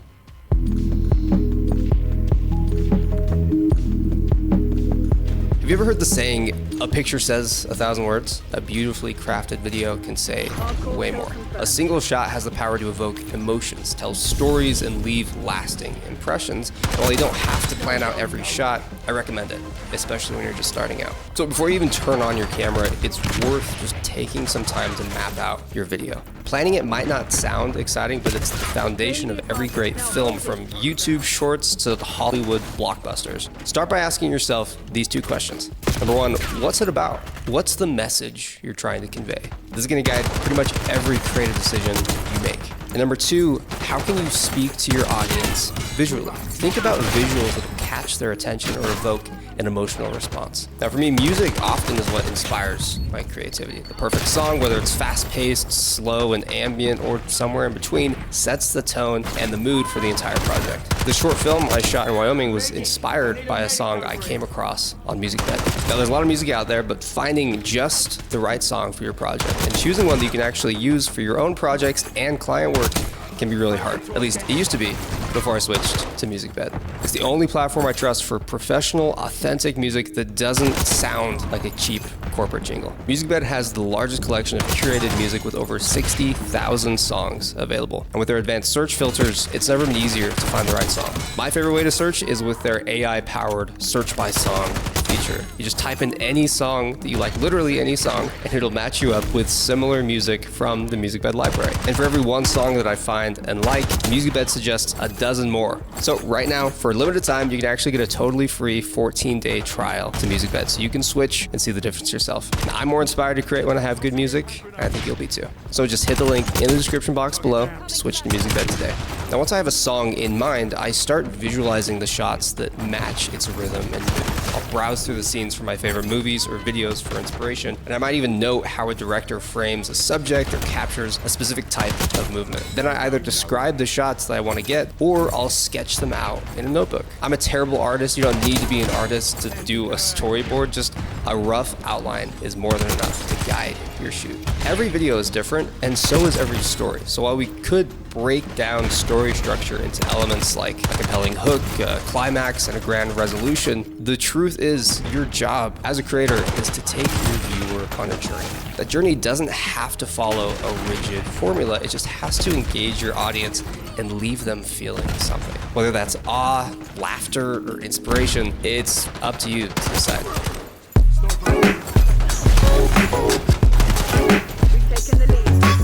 Now, editing is where the magic happens. It's the stage where your raw footage transforms into a cohesive story.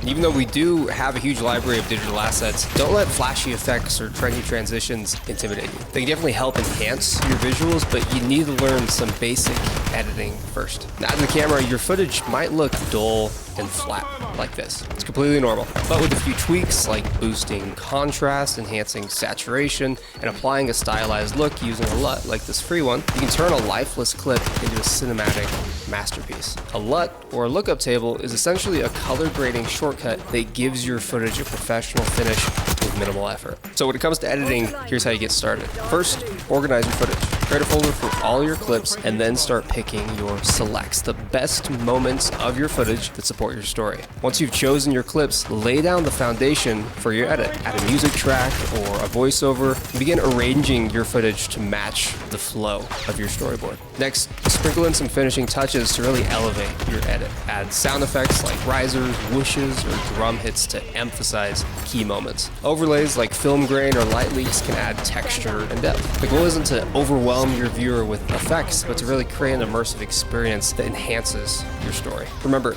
editing is like sculpting. You start with a really rough shape, and then you refine it over time. Don't rush the process. Just watch your edit from start to finish, repeatedly trimming and tweaking until it flows seamlessly.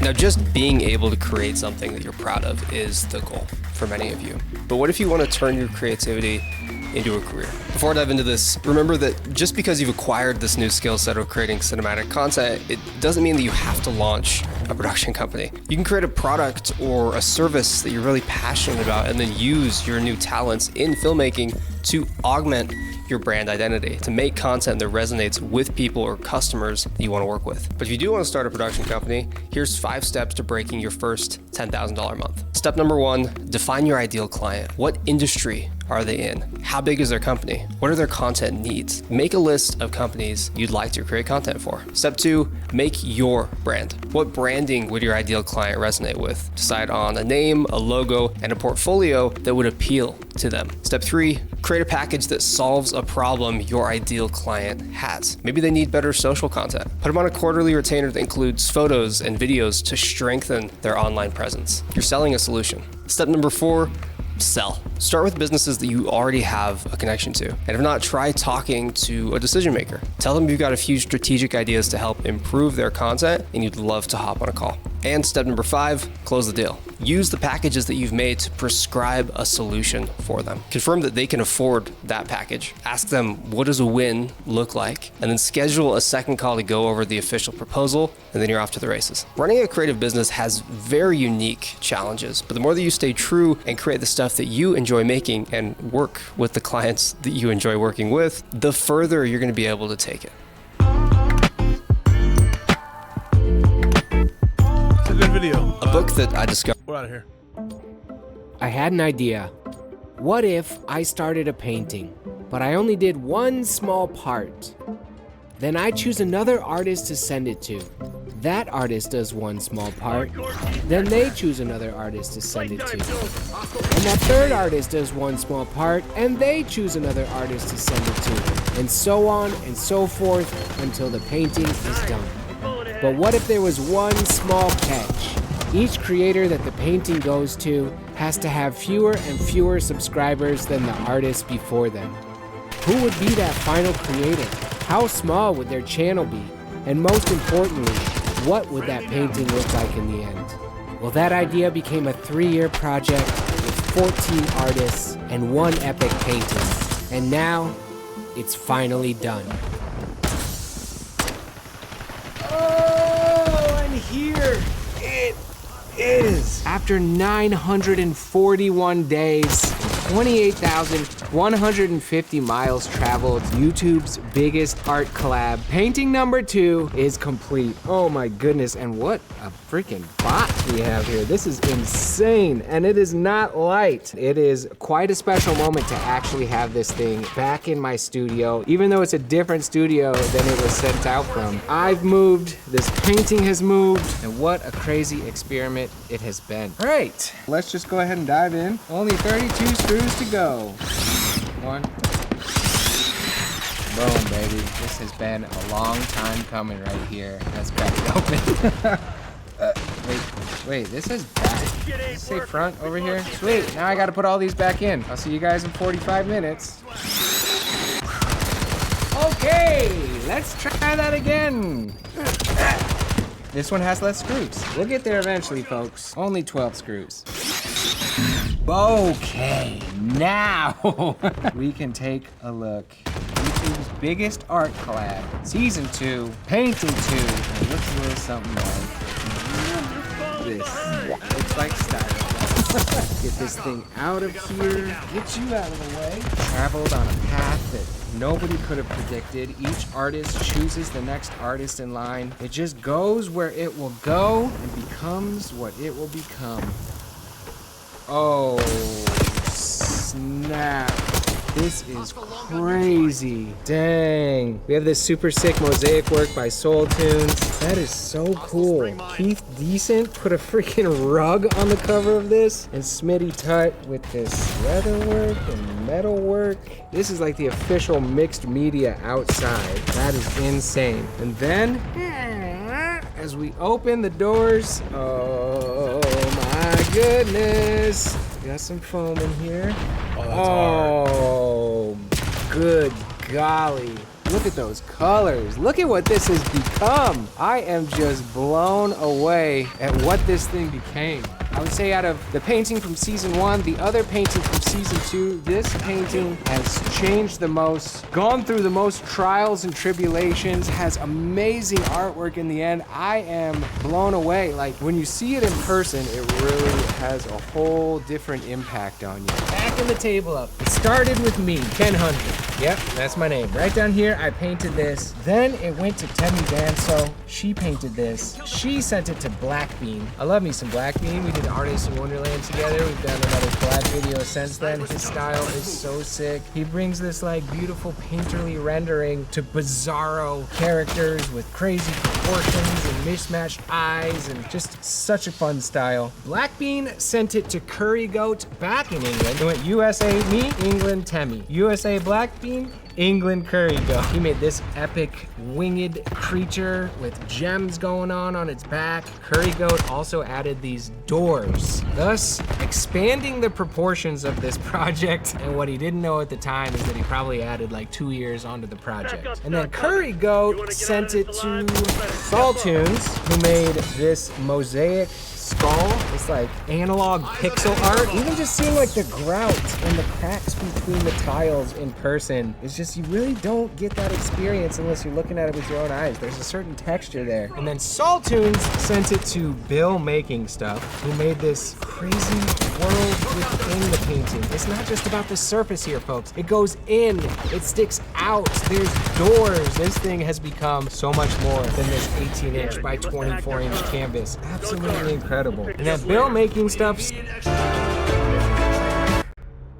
And there's nobody out there to see what they're doing, so they can get away with kind of, whatever they want. From the minute we got Shocking there, updates on our things search for just Dylan started. Rounds and Powell. Out here, we've been getting so much information from local village systems. The tension was very, very thick. Emotions were running high for everybody involved. Now, as we got in there and we started to fly around and search, there was a person of interest, initially in this case, that everybody was kind of looking at. And it was a guy named Jim Brenner. And I could give you some names of some scumbags over there. I know that kid. Can you see that country? But I'll tell you, he's been hanging out over that bar in Montello, and he's a 19-year-old kid. He asked me if I needed anything in Burley. He's going to be back the next day. I said, yeah, he's bringing me down some eggs. Well, I haven't seen him since. Now, Jim Brenner was a neighbor to Dylan's farm. He lived on a property basically adjacent to the farm, a few miles away. Now, they mentioned in the report that Dylan had parked his grain truck in a shed right next to where Jim Brenner essentially was living or squatting, or nobody really knows what his exact living arrangement was. So this is it? Which led everybody to believe that Jim was most likely the last person to have seen Dylan. Maybe I'm a little biased. Nobody seems to want to listen to me. As we flew over Jim's property, I never saw him look at the helicopter, not even once. At that moment, I knew that Jim knew something. Tell us about Dylan. He's a hard worker. Doesn't like to be told what to do. Okay. Did you have anything to do with Dylan's disappearance at all? No, I did not. Nothing at all? I wasn't even here. And when I come back that night, I seen the nose of the truck sticking out of the shop. May 28, 2022, Dylan calls his grandma, and during that phone call is when he mentions parking his truck in the grain shed. This was the last communication that anybody ever had with Dylan. Don called me up. Want to know if I'd seen Dylan? I said, no, but his truck's here. Okay.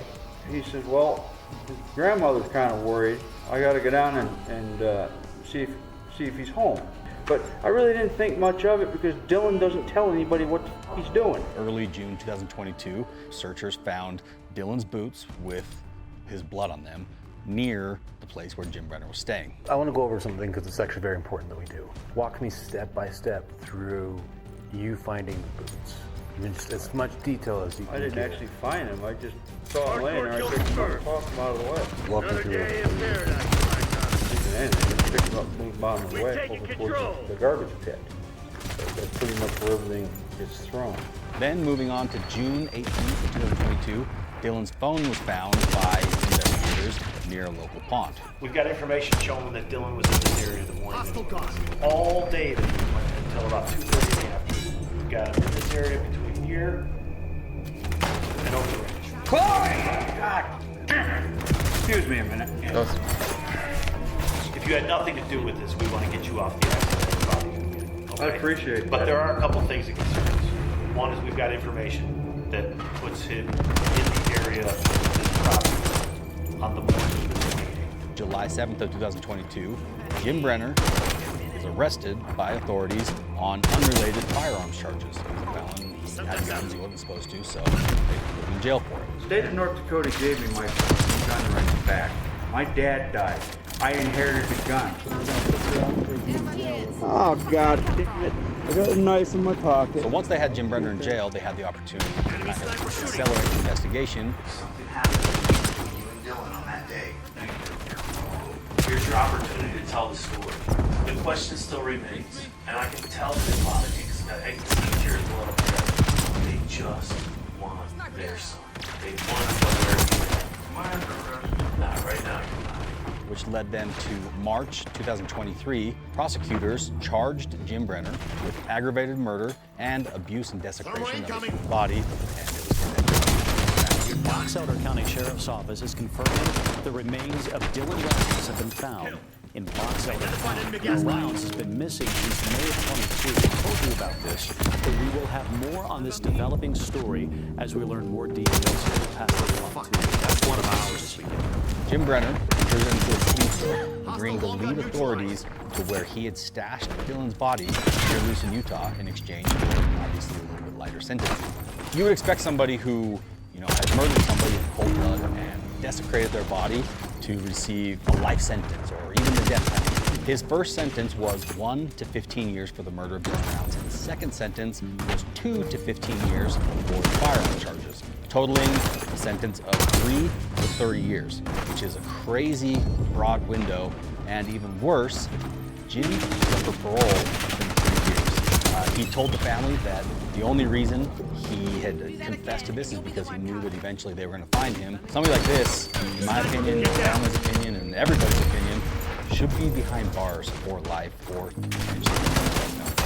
This is an area where the family is really hard for. This man is back on the streets. What's to stop him from doing this again? Take somebody else's loved one, family member. So the most important takeaway from this case is to understand that Jim Brenner received more prison time in his sentence for having a gun than he did for actually shooting someone's loved one in the head, killing them, and then disappearing their body. This is why family and all of us agree that something has to change. Look out, don't shoot. Braden and Chloe Powell were murdered by their father in Washington State. They have a theory that Susan is, in fact, down at the bottom of this mine. Dave Sparks is leading out on this intense mine search. Now, finally, let's talk about the case that I'm most passionate about and the one that's most near and dear to me and my the case of Susan Powell. Susan Powell was a beautiful mother, daughter, friend who went missing from Salt Lake in 2009. Now, if you haven't watched our videos documenting our search for Susan Powell, which we released quite a few of, this case is one that caused us to be down inside an old collapsed mine shaft for over 2 weeks straight, digging with our bare hands, trying to track down evidence, potentially searching for Susan Powell. Susan's case is full of all sorts of twists and turns and a lot of evil. Long story short, Susan's husband, Josh Powell, killed her. He put her body somewhere that was very difficult. He ended up escaping with no evidence. More and more things started coming out. Josh's story started to crack a little bit, and his dad was involved, his brother was involved. Basically, the pressure of knowing that law enforcement was weighing in on Josh led him to do something absolutely tragic, which is when he killed himself and his 2 boys by lighting a house and setting him on fire. You don't need him to confess his guilt because he showed it by that heinous act that he did. So Susan's case is one that has people all over the world captivated. Throughout our various searches for Susan, it led us to the deep, dark depths of an old collapsed mine shaft. It had us wading through the canals next to, a giant mine with tailings piles and the nastiest water you've ever seen. It had us with teams of cadaver dogs searching canals up in Idaho. We spent days, weeks, even months searching for Susan. And the interesting thing about Susan's case is after we released the first video of kind of our primary location and source of interest, which was the mine shaft, we had people from all over the world reaching out. And unfortunately, our searches, we ended up empty-handed because Josh's story of where they went and what happened in the days following Susan's disappearance don't really add up. And if you start to kind of dissect it, you realize pretty quickly that he could have easily put Susan anywhere in the Intermountain West. The men in the Powell family, who all knew what happened, are all gone, which ultimately leaves us and Susan's family and friends with no answers. But I will tell you this, something beautiful came from Susan's disappearance and our search, and that is a relationship that I formed with Susan's family. Susan's parents, Chuck and Judy Cox, are some of the greatest people I've ever met. He was very supportive, and he would, encourage us to go search everywhere that we potentially thought we could find some sort of clues. And as he did this, as time went on, my relationship with Chuck continued to just grow stronger and stronger. Now, I'll back up and tell you this. So this connection that I had to Susan always was just kind of a fascination and a concern for her. When I first heard about this case back in 2009, Utah Model 2 disappeared in December 2009. I paid close attention to it, although at that time I wasn't doing searching, I wasn't trying to track her down, and law enforcement was doing their job. But I always kind of kept a close eye on it. I always wondered, and I always just had thoughts about what could have happened here. So that connection ultimately was leading us to this search that we did for her, which we are still doing. We're still actively searching for tips and leads, which we receive once in a while. I personally believe that Josh had his brother take Susan up to a river, potentially the Snake River, on the way from Utah to Washington, and dumped her in there. And if that's the case, then her body is just washed away and nothing. which is frustrating because that leaves this massive hole for her family and friends of no closure, of knowing exactly what happened to her or where she ended up. The beautiful side of Susan's story is the relationship with her. So Chuck and Judy Cox filed a wrongful death lawsuit against the state of Washington after their grandkids, Susan's children, were killed by Josh Powell. There were some mistakes that were made by a social worker and by the kind of system in general up there that ultimately were the cause of those two boys losing their lives. So after years of appealing and awful legal battles, the state and the DSHS still refuse to admit that they were negligent. Chuck and Judy Cox won their lawsuit in the state of Washington, and they received a large sum of money, which they have done incredible things with. Chuck Cox says he hopes to start a foundation with the settlement money that would help victims of violent crimes. They created foundations called Charlie Dinosaur and Brady Bobcat, which essentially provides safe places and safe havens for kids that can potentially be in the same situation as their grandkids were. He went from middle-class dude to now having way more resources and way more fun. And a lot of people take the money and just go crazy and live lavish lifestyles, but not Chuck and Judy. They're doing a lot of good with it. I feel honored to have formed this relationship with the Cox family. I've got to spend time with them and get to know them.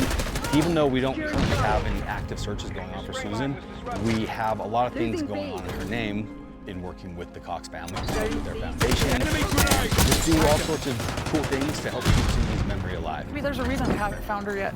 Maybe having her story brought up again and again and again in the news helps somebody else who could end up like her get out in time before it's too late.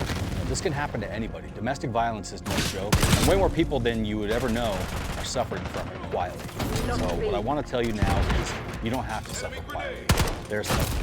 If you have a situation where you're even remotely concerned that you may be a victim of domestic violence or abuse, there's help that's literally one phone call away. You can call 1-800-799-SAFE. Reach out to the National Domestic Violence Hotline.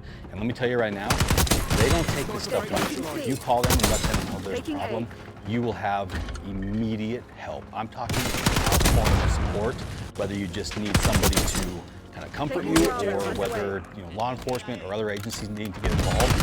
And that's one of the biggest things that I've learned from Susan's case. Huge shout out and love to the Cox family.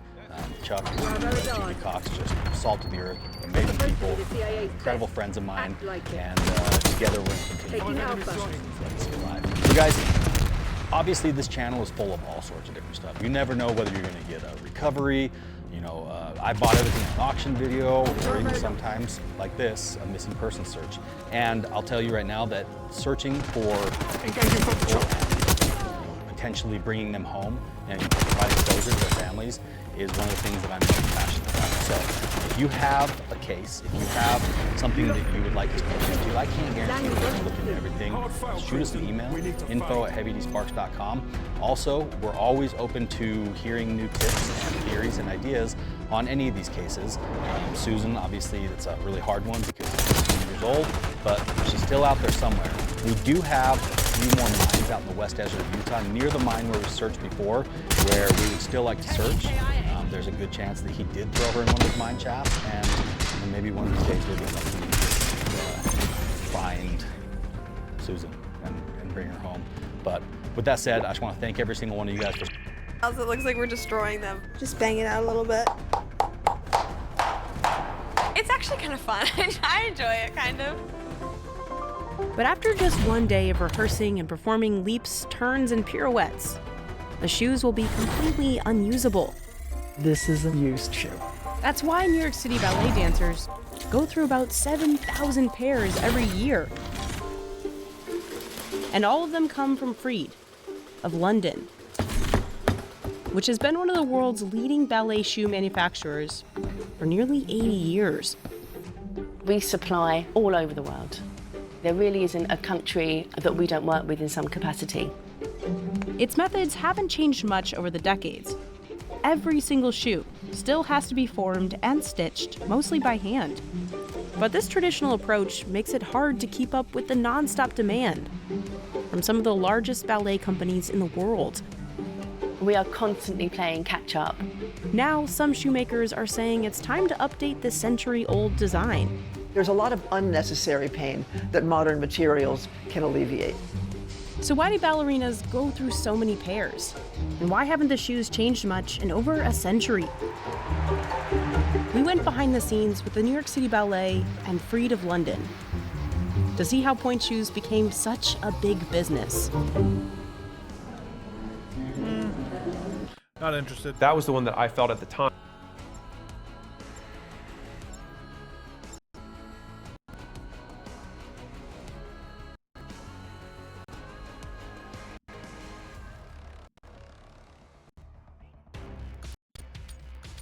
I told you this, but the amount of people from Trump's team that asked me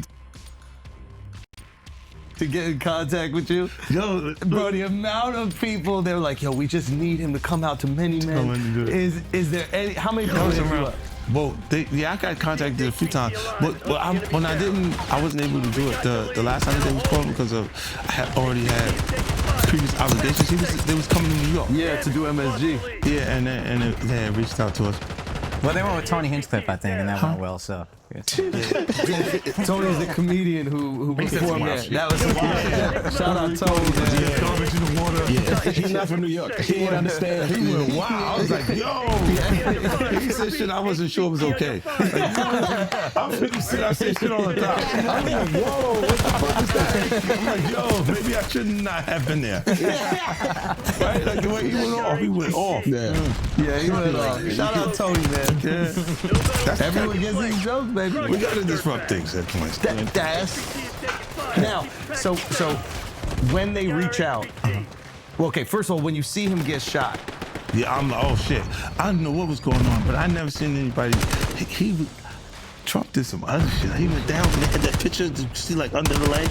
Yeah. That little picture and shit. And then they was putting that on the news, and then when he got up, he was like, fight. This little shit. I was like sinking into the couch that I was in at the time because I was like, this shit. There you go. You see the fist right there? Did you have any PTSD for that? No. That was because it was happening. It felt like everybody else didn't know that it was happening. Because the people didn't run. Yeah, they were still cheering. They didn't. In the back. Yeah. They stayed there. You know how in the nightclub something happened and they can not even hear because the music is playing so loud, and then you see everybody run. So when you see nothing, nobody moving, you're like, yo, did that shit just happen? What does it feel like when you get shot? It's like a piercing. Really? It's moving fast, so it's like getting a big piercing. Really? But it burns, right? Yeah. This is the gunpowder. Interesting. Okay, so and then that I don't think that was the injury was big enough for him to feel anything. No. Yeah, no.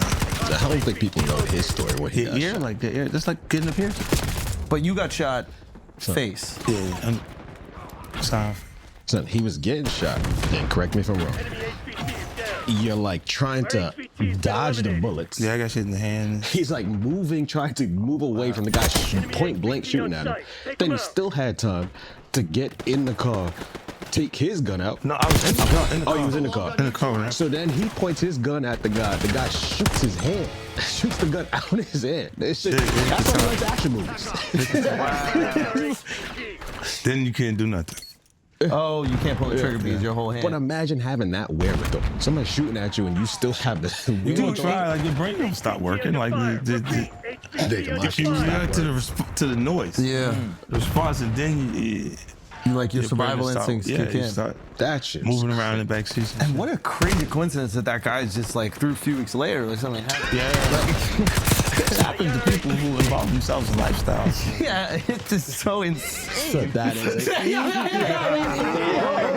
That's scary. That's scary. That's scary. Yo, I'm about to say, hey, did it piss you up today? My bad. That was scary. That's insane. It's all on YouTube. Nobody say nothing to everybody to say. Wow. It's crazy out here in these streets, man. So that was happening in Queens that whole time. Yeah. I was just in Manhattan, bro. We were going to like youth basketball leagues and stuff like that. It was cool out here in Manhattan. You know, that is part of the, like, the more extreme part of the experience. Was that the first time you'd ever been shot at? No. No, it's the first time I hit like that. Yeah. And do you think it changed your trajectory? Like, would you still be the same 50 Cent you are today if you didn't go through that? Wait, what changed? Well, after following it, not changing. But like psychologically, what changed in you? Oh, well, there's no. What's that? You didn't have to. I didn't even know how it works without responding to it. But when I come back to make the music, the themes are realer. Get rich or die trying. They're looking like I could die before the record even comes out because of the threat level, the things that's going on at the same time. And then you going, this would be a good time to change the narrative, right? You just got shot 9 times. You got to be saying the same shit you were saying. But saying the same thing is... Made it like yes. Do you have to like immediately after, are you going, okay, I got to show strength right now? Like in who you are? Are you doing the fight? I wasn't even thinking that. You know, look, I was more on not allowing them to see me hurt. You know what I mean? So I was like EVA in them. I wouldn't let them come in the hospital. Who? Yeah, Tony. So you didn't let Tony come to the hospital? Tell him I'm good. I'm good. I get on the phone. You know, I had the braces. Yeah. Shot in the face. So I'm like, yo. Kanye tried to copy your whole shit. Yeah, he threw the wire. That was only a car accident. Yeah, keep your eyes open. Get shot the fuck up, bro. It's not the same. It's not the same. No, but it's actually more dangerous. The car is more dangerous than fucking. You got a higher chances in the car, bro. Technically speaking. You got shot. Yes, it is. Yeah. Wait, stay on it. So you even, that's interesting. You're even showing strength to your team. You're telling them, you don't want them to see you. Right, because they will always follow me. They always listen to me. So if I tell you I'm hype, but then you look and you see I'm shot, my hand shot, I'm shot in the face, legs shot up, shit, like, you know you're not. You can tell me you're hype when you got a hole in your face, and I'm just like, nah, you got a hole in your face. All right, so I'd rather them not see me like that. This is the human instinct thing that I'm always so surprised by. It's like, usually someone in that position want to be surrounded by the people they love and want to protect them, and you're constantly in leadership mode. You are constantly leading. Yeah, at that point, because they've always been under me. Like this, before we was on the corner.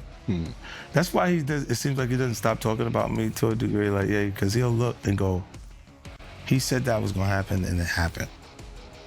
But he's saying that about everything. Yes. That's about, you know what I mean? And he's like, yo, let me see what you, yo, listen, let me better listen when you say shit, because shit be happening.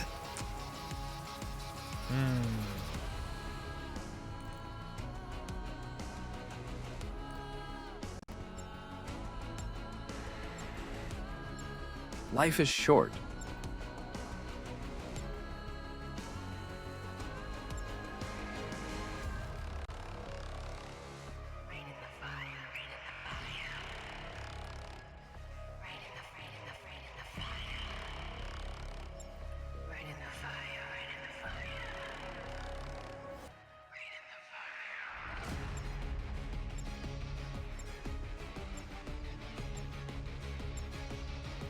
So, this is a video topic that I've been thinking about doing for a while now, and something happened recently that made me think it's finally time to make this video. There are lots of videos out there on how to become a millionaire, but in this video, I'll teach you how to become a broke 37-year-old loser, despite having an advanced technical degree from a prestigious university. Now, there are lots of people on the internet who like to lie about their qualifications, so to show you my expertise in becoming a broke loser, let's do a review of my current financial and living situation. So as of today, I have about $650 in my personal bank account, and I have one personal credit card with a balance of about $1,580, and I have a second personal credit card with a balance of about $830. In my business bank account, I currently have a balance of about $120, and on my business credit card, I currently have a balance of about $3,100. Now recently, I acquired a couple new unexpected liabilities that made me think it's finally time to make this video. So I recently scheduled a visit to the dentist after being overdue for a checkup, and a couple days after I scheduled the visit, I felt what I thought was a filling fallout, but unfortunately the dentist informed me that actually the tooth had fractured and it was going to need a root canal. So these days, a root canal costs $1,737, and apparently this one needs a crown put on top of it as well, so that's another $1,500 on top of that. And for those of you who are wondering about dental insurance, I've done the math before, and it's cheaper to not get insurance. So here's those two liabilities added to the list, But it's not all bad news, because I still have a few more assets to add to the list. I also have a tax-free savings account with $250 in it, and I also have an RRSP account with $1,620 in it. And finally, I also have an old Bank of America account that has around $1,500 US in it. This will exchange to around 2,050 Canadian dollars. So in terms of the immediate dental work, I will be able to cover this. And I've already taken steps to shut down these accounts and cash them in. So this explains the current state of my balance sheet, but what about my cash flow?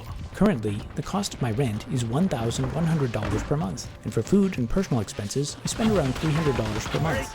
And for things like internet, phone, and a few other service expenses, I spend around $200 a month. Now, as of today, my only source of revenue is from YouTube, and over the last 6 months, the revenue has been around $700 on average.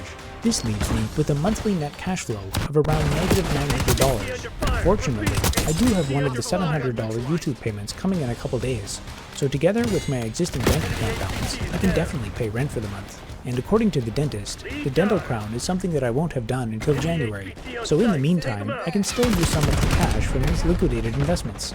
However, this overall financial picture is completely unsustainable in the long term.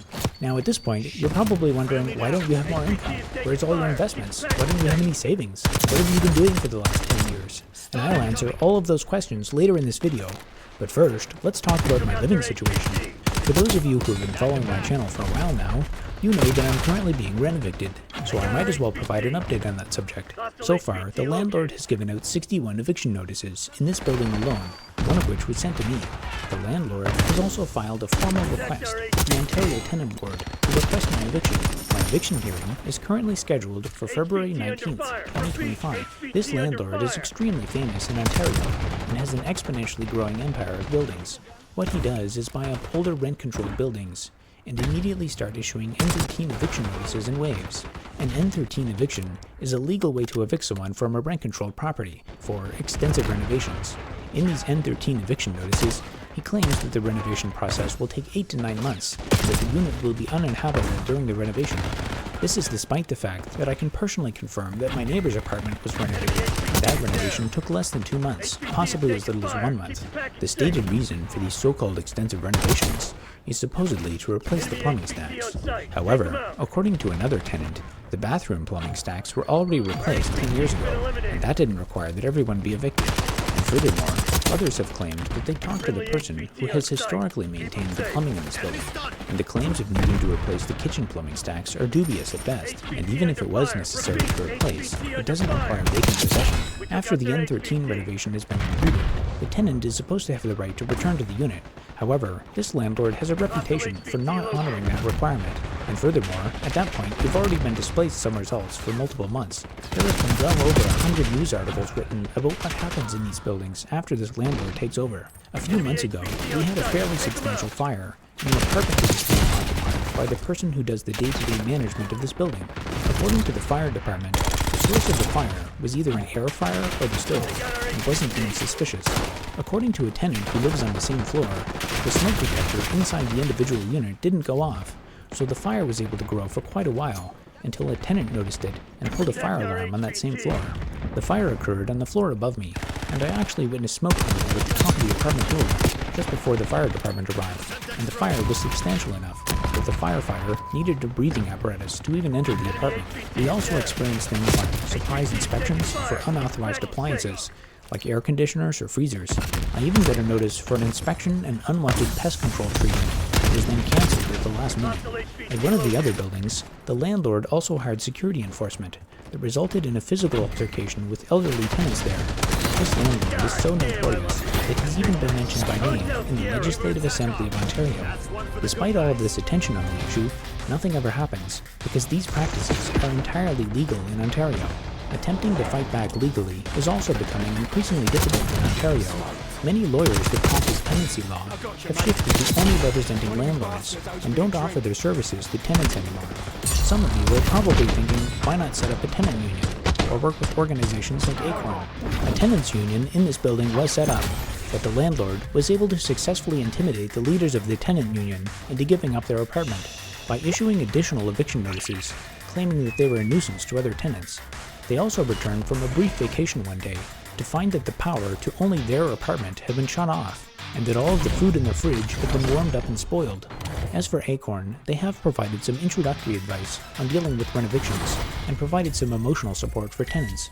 They also organized some protests. In terms of more specific legal action, I won't say much more than that, because many tenants in this building have not had their eviction hearing yet. It's entirely possible that my landlord or someone who works for him may... Alright, chat. Alright, chat. Thank you guys for tapping in on this stream. What do we do?